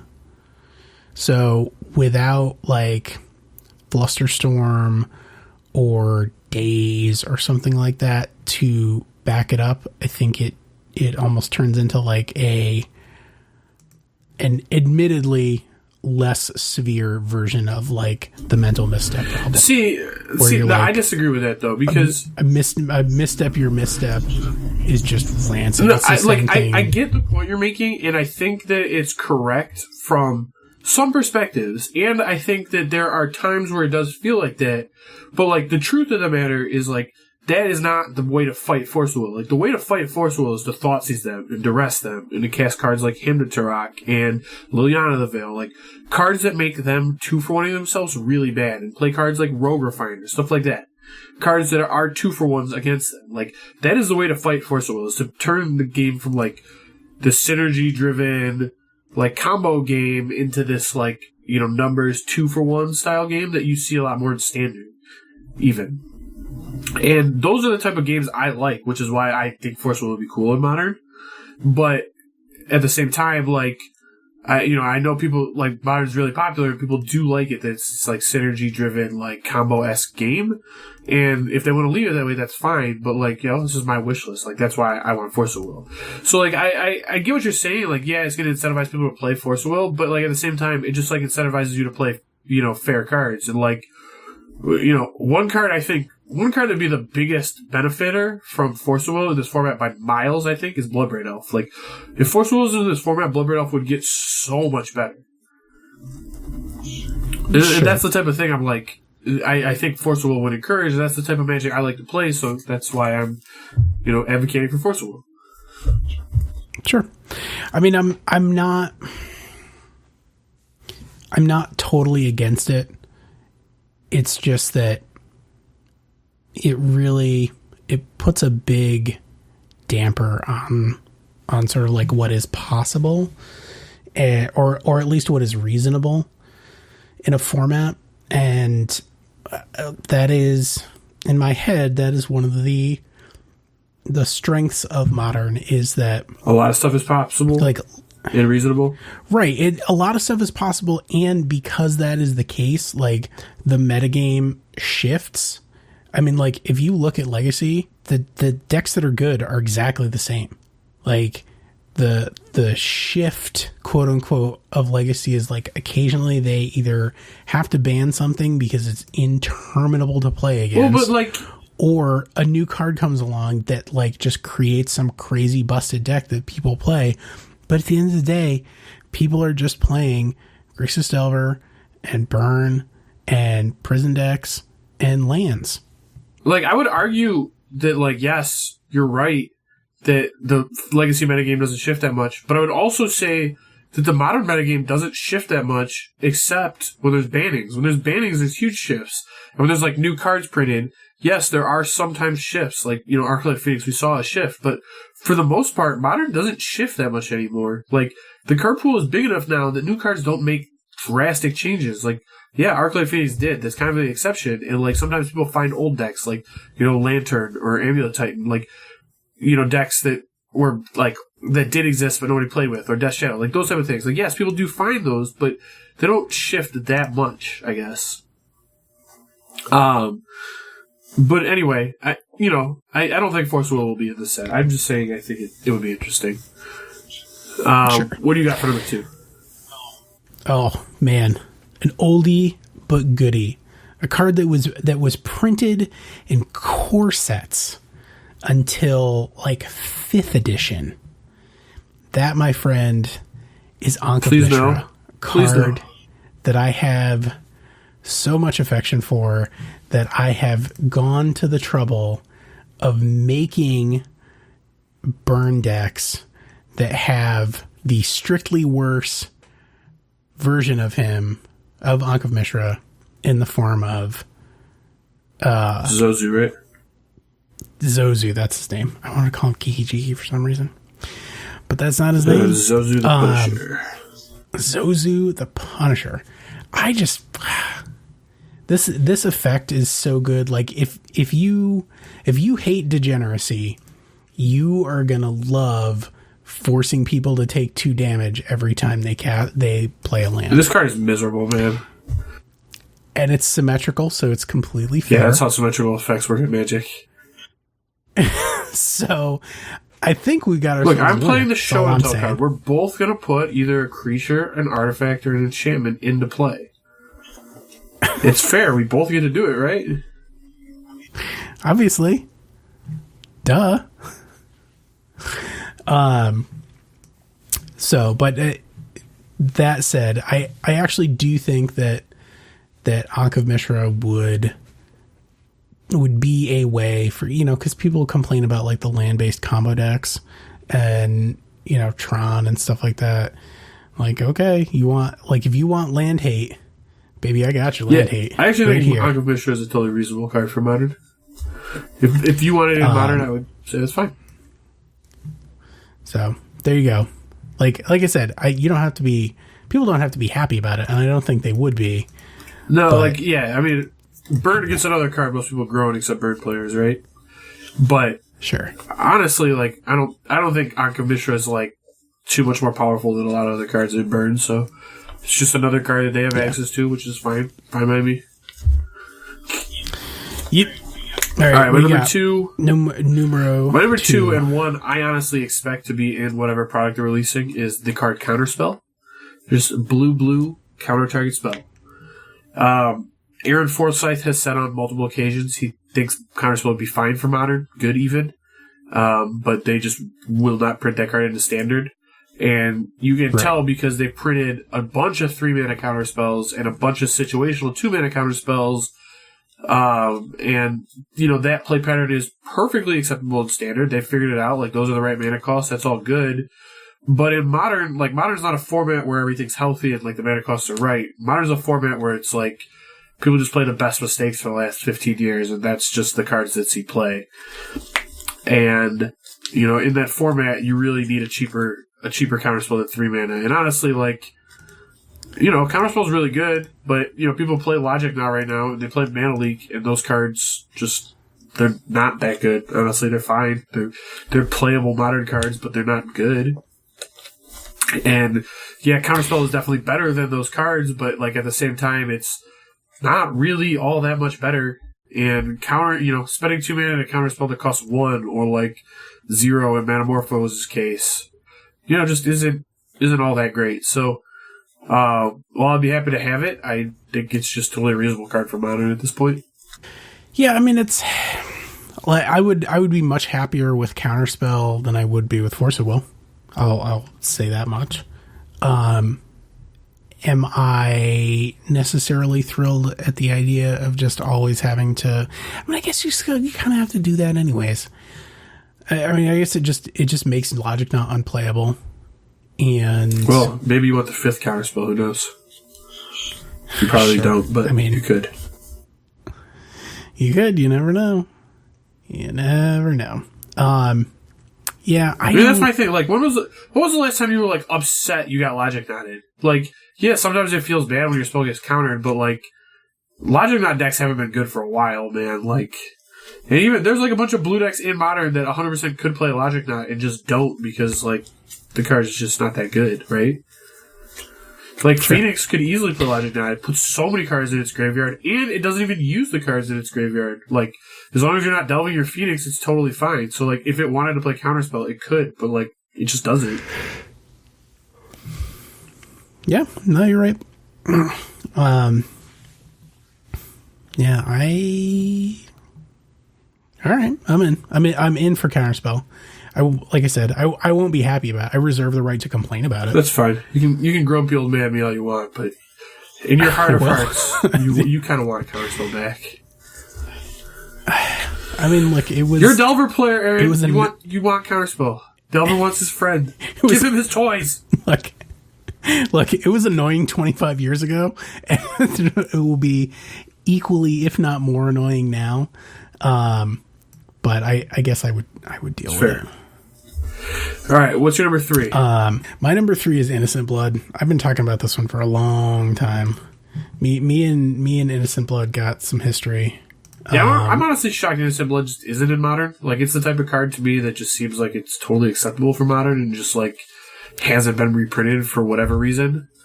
But that, like, it could show up in Standard at some point for sure. I don't think they would print a 1-mana Edict in Standard. I would be very surprised. I think you could, because there's just, like, it's too easy to beat that card if that's what you want to do. And Innocent Blood is, like, too bad against, like, they're just, like, you know, it's bad against creatureless decks. It's bad if you're a deck with creatures. It's not like, you know, you can just play this as a 1-mana removal spell in your mid-range deck because it kills your own stuff. So it's really only a control card. And, like, if it's, like, a popular control card, it's, like, really easy to beat by just playing, like, decks with token producers. Like, you just cast, like, a Lingering Souls and your Innocent Blood looks horrible, right? So it's, like, I don't know. I'm just shocked that it doesn't exist at Modern, but... you know, if this is on your wish list, like you want to put it in Modern, I'm all for it. Heck yeah, let's make this thing Modern legal. All right, Innocent Blood, you heard it here first. Coming soon to a theater near you. Yep, and honestly, I think it's totally fine for Modern. There's a bunch of decks where it's not good. There's some decks where it's completely absurd. I'm looking at you, Boggles, and yes, you deserve it, Boggles. You have beaten me enough with my Jeskai decks that could never beat you. That's what you're going to hold against Look, I have a him? grudge against Boggles, man. I'm sorry. It's just beaten me so many times where it just feels... And it's always so frustrating because you're sitting there and you're like, I have this hand full of all these cards that should work and none of them do anything. And I just have to watch you put pants on this fish thing and it's killing me and I can't do anything about it and I'm going to lose. You cannot. That is correct. You cannot do anything about it. There's nothing to be done. You can't stop the pants. I don't feel like your mistakes are... Look... The thing we both agree Innocent Blood is great. That's what matters here. Let's put it in Modern and just see what happens. All right, done. Sold. All right. Yeah. My number 3 is Tranquil Thicket, Baron Moor. I think the blue one is Lonely Isle. No. Flooded Isle. Something. Lonely Sandbar. Lonely Sandbar. That's Lonely Sandbar. That's right. I think white was like Drifting Meadow, maybe? I don't remember. But regardless, there's this cycle of Onslaught, I think it was Onslaught 2, lands that cycle for 1 mana. You just type Baron Moor.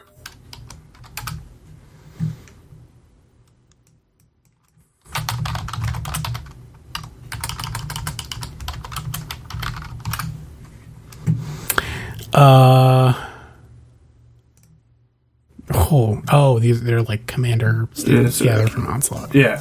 So there's this cycle of common lands from Onslaught. They were all just like, you know, a tapped swamp that cycled for black.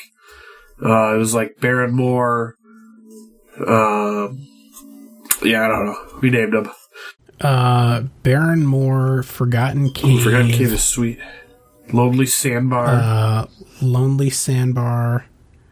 And Secluded Steppe. That was the one. Secluded Steppe. That's the... Yep. Okay, so yeah, there's all these cycler lands that cost 1 mana. Modern has land type lands that are 2 different land types and cycle for 2. I think it's... I don't remember the red-green one, but there's one that Valakut will sometimes play like 1 of. And... Yep. Shelter Thicket, there you go. And those cards are good. They're fine for Modern. But cycling 2 just isn't quite good enough. Like, it wasn't quite enough to make loam decks that play loam to get back some cycling land so they can cycle and draw some cards a real thing. Because 2 is just too expensive when you're doing it repeatedly. Like, you have to, like, cast a loam, which is 2 mana, and then you have to cycle for 2 to draw a card, so it costs 4 mana before you really got anywhere. And, like, I honestly, even at 3, it might be too much. And there's not, like, the busted lands in Modern that they have in Legacy to make, like, loam cycling decks work.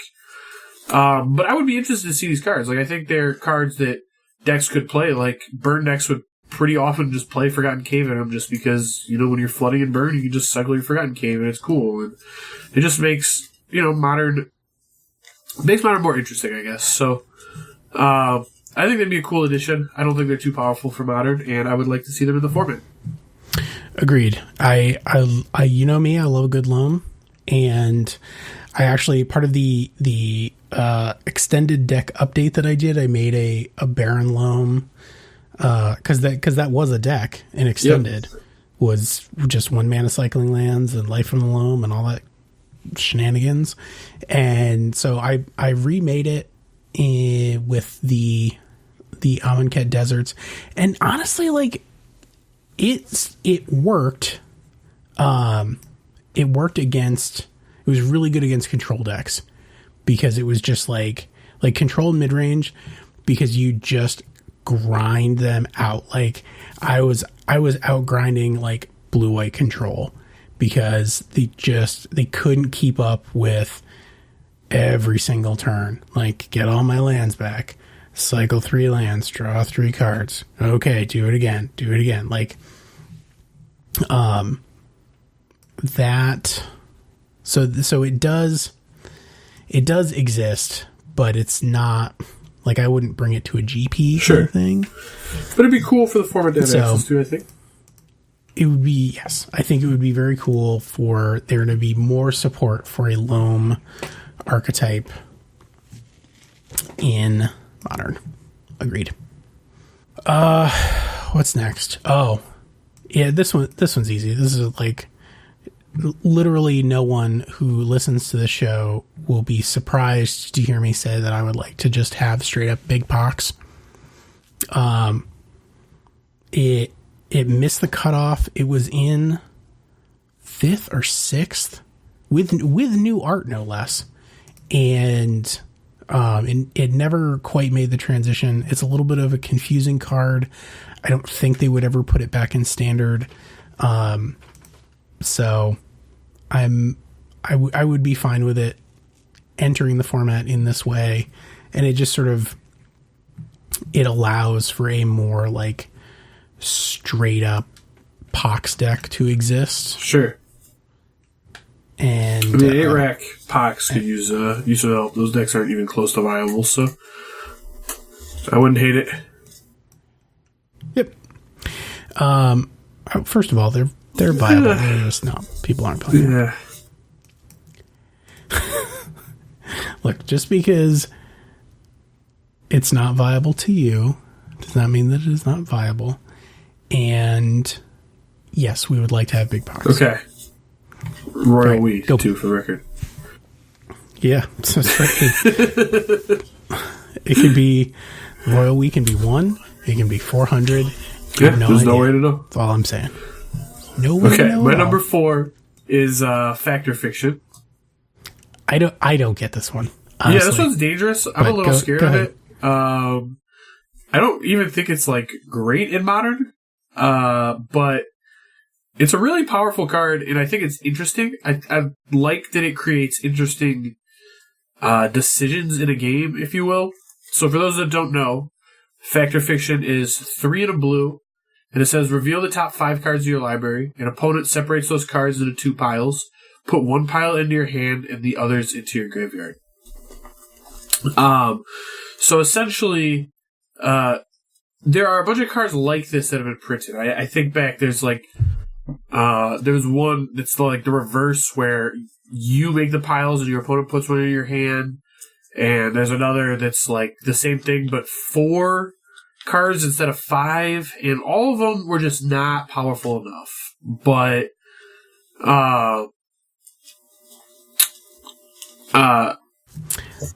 let's see. Epiphany at the There was like an X Drown Yard one. was reveal X cards.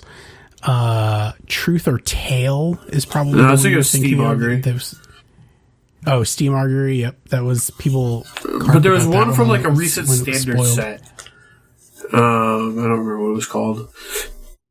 Boneyard No, that's not Parlay. it. I don't remember. It was a 4-mana spell. It was like the same thing as Factor Fiction, but it cost 4 mana or something. But point is that I think Factor Fiction is powerful enough to see play, and it just creates interesting game states, and it's like a cool card advantage engine for, fair decks. That said, it's probably not great for Modern. I think in like fair decks, Jace is probably better. Jace like isn't even that great. And on top of that, it's like pretty degenerate with Phoenix. Like Factor Fiction with Phoenix is kind of scary. So maybe that one should rest. But I think it's a fun card. I'd like to play with it, so I have it on my wish list. I mean, like, how is it? I mean, isn't Gifts Ungiven just better? Generally, yes, it is.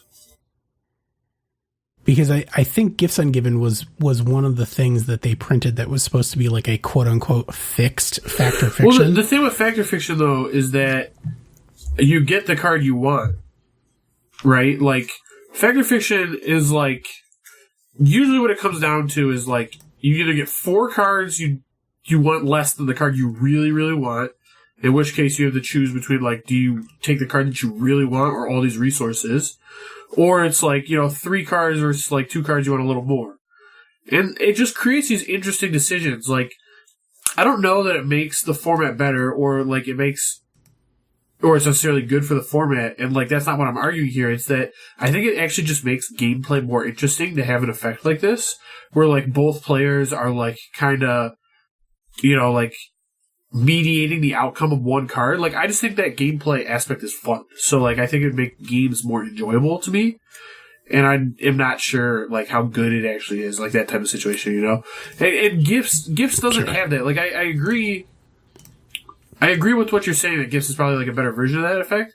But, like, Gifts doesn't actually have that. There are, like, most of the time when people are casting Gifts, like, it doesn't matter what you give them. You're just dead. Like, out of Storm, like, that's just what it is. It's like, alright, I'm just gonna pick 2 at random, you can have these, it doesn't matter, I'm dead no matter what, because Past Twin Flames is in this pile, So, right. Yeah, like, I get what you're saying about Gifts, but, like, that's not, like, it's not in line with the point I'm making, that fact leads to interesting gameplay, where Gifts really just doesn't. Even though, like, when right, Gifts, like, but that's the other thing, like, when Gifts was in, like, Blue White Tron, where it was just, like, a value Gifts, like, yeah, I thought that card was interesting a lot, but that, like, it's been years since that was a real thing, and, like, now it really is just played with, it's just played with Passive Flames at this point, so, yeah, it's, I don't know. Yeah, no, I'm fine with it. Honestly, like, the fixed, the many fixed versions of this card, have never been playable. So, well, the problem is I've always tried to flip it the other way around, and when you flip it, it's the Punisher mechanic. And the way it is now, like on Factor Fiction, it's kind of the Punisher mechanic, but you get last say. So it's like half Punisher, and then you get like this way to correct it. So it's like good enough that it's powerful. And it just ends up being interesting, I think. Yeah, the opponent chooses them. There's also like the graveyard issue.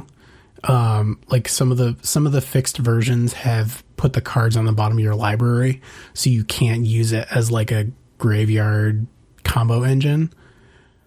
Which, yeah, I mean, that's like, looking at it right now, I was like, yeah, this card would just be really good in Phoenix.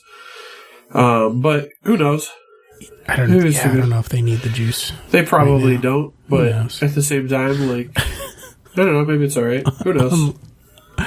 Unlikely, but hey, who knows?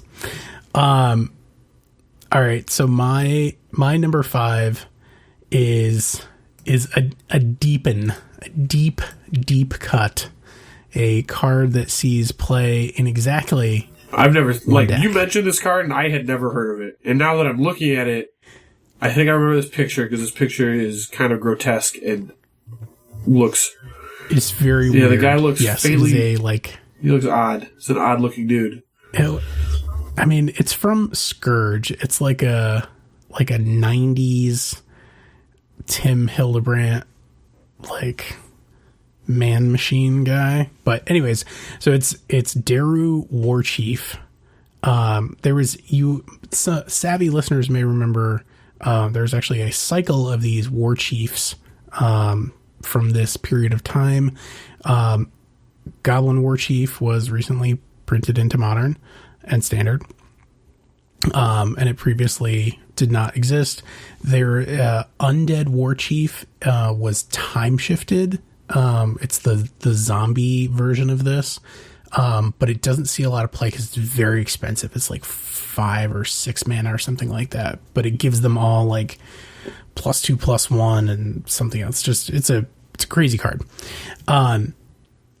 Daru Warchief is that, but it gives it reduces the cost of soldier spells by 1, and soldier creatures you control get +1, +2, and which includes him. It's this weird, like the old style lord. So he's actually a 2/3, even though he's a 1/1. His stat line is 1/1, but he gives himself +1, +2. So like that weirdness aside, there is a soldier tribal deck in Legacy, and it's super cool. And the soldier tribe in Modern sort of got pushed to the wayside by warriors. He is also a human, which is sort of its own possible issue. But there are a ton of things in Modern that make soldier tokens that would get buffed up by something like this. It gives a defensive buff, which it has different play to it that we don't normally see. It's a really neat card that enables like another tribal deck. I would really like to see this particular part of that War Chief cycle in Modern, because the soldier lords that we have now are either very expensive, like the big soldier lord is like 6 mana, and it's just it's a neat tribe, and I think Daru Warchief would be a very cool addition to the format. And I don't think it breaks anything. It's not that. No, I was going to say that. Like, if you want this card in Modern, you can have it, because this thing is fine, like cool even, but it's not like format defining at all. It's just like it's like a card. It's like another Lord of Atlantis in the format for like a different creature type. Like, yeah, that deck will play it, but I mean that's it. Like, doesn't do anything else. Which honestly is cool. Like, I think that's cool that there are more decks that become playable. So, like, if this is the type of card they're going to put in, like, this new set they're going to print, then heck yeah, like, I'm all for that. Like, I want to see more decks be viable. I don't want to see, like, I don't want to just play against, 6 linear degenerate decks every single event now, which is starting to feel like closer to what Modern is, but hopefully this format shakes up for this reprint thing. Yeah, I mean, hey, it makes Aerial Responder an all-star.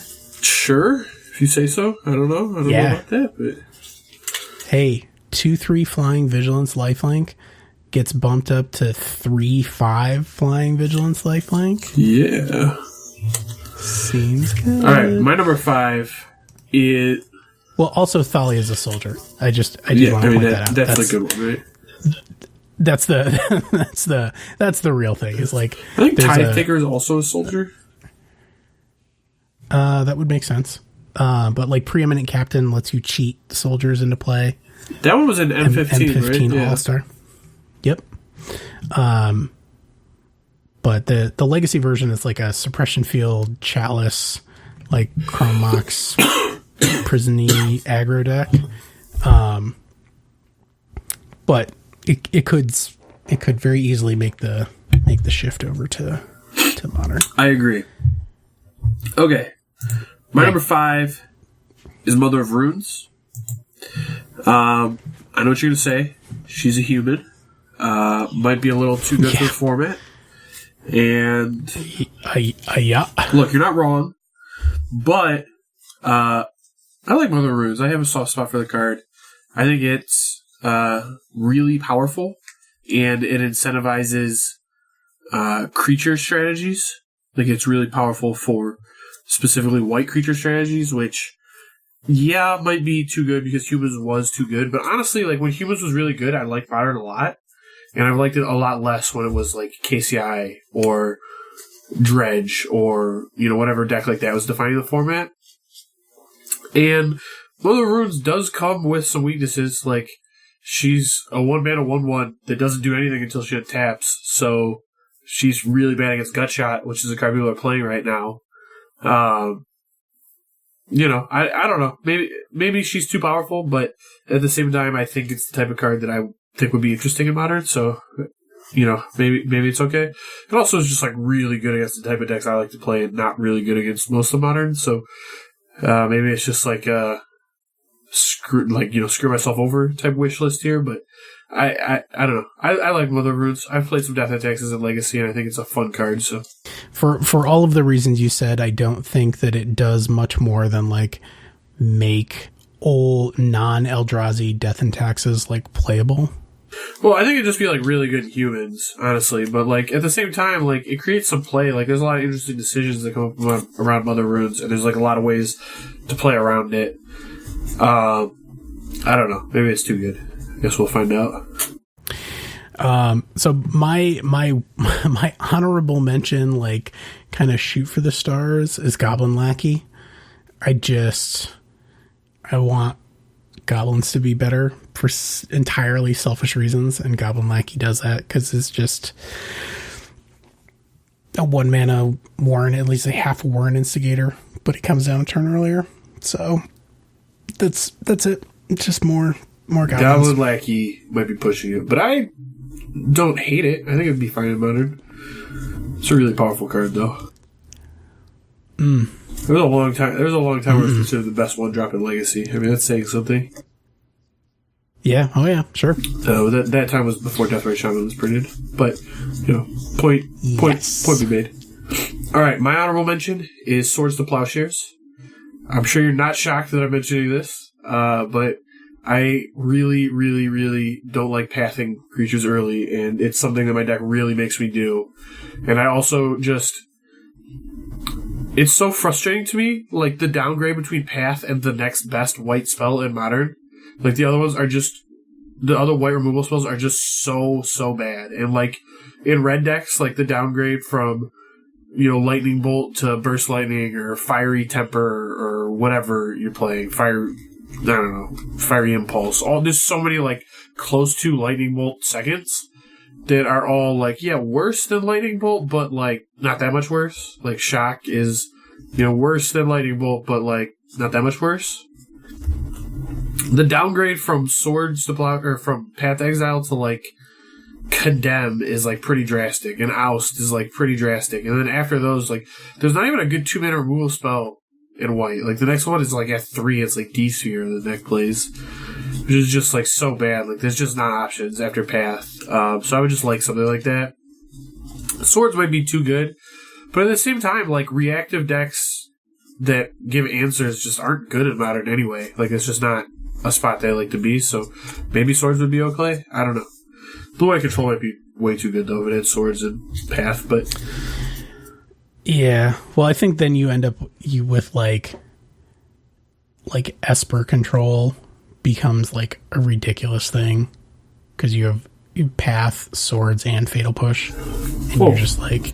No creatures for you. The deck already, like, you can already play Path and Fatal Push, so the deck just doesn't. Like, I don't think Esper gets better. I think just like the fact that you can play blue white and have 8 spot removal spells is what would be good.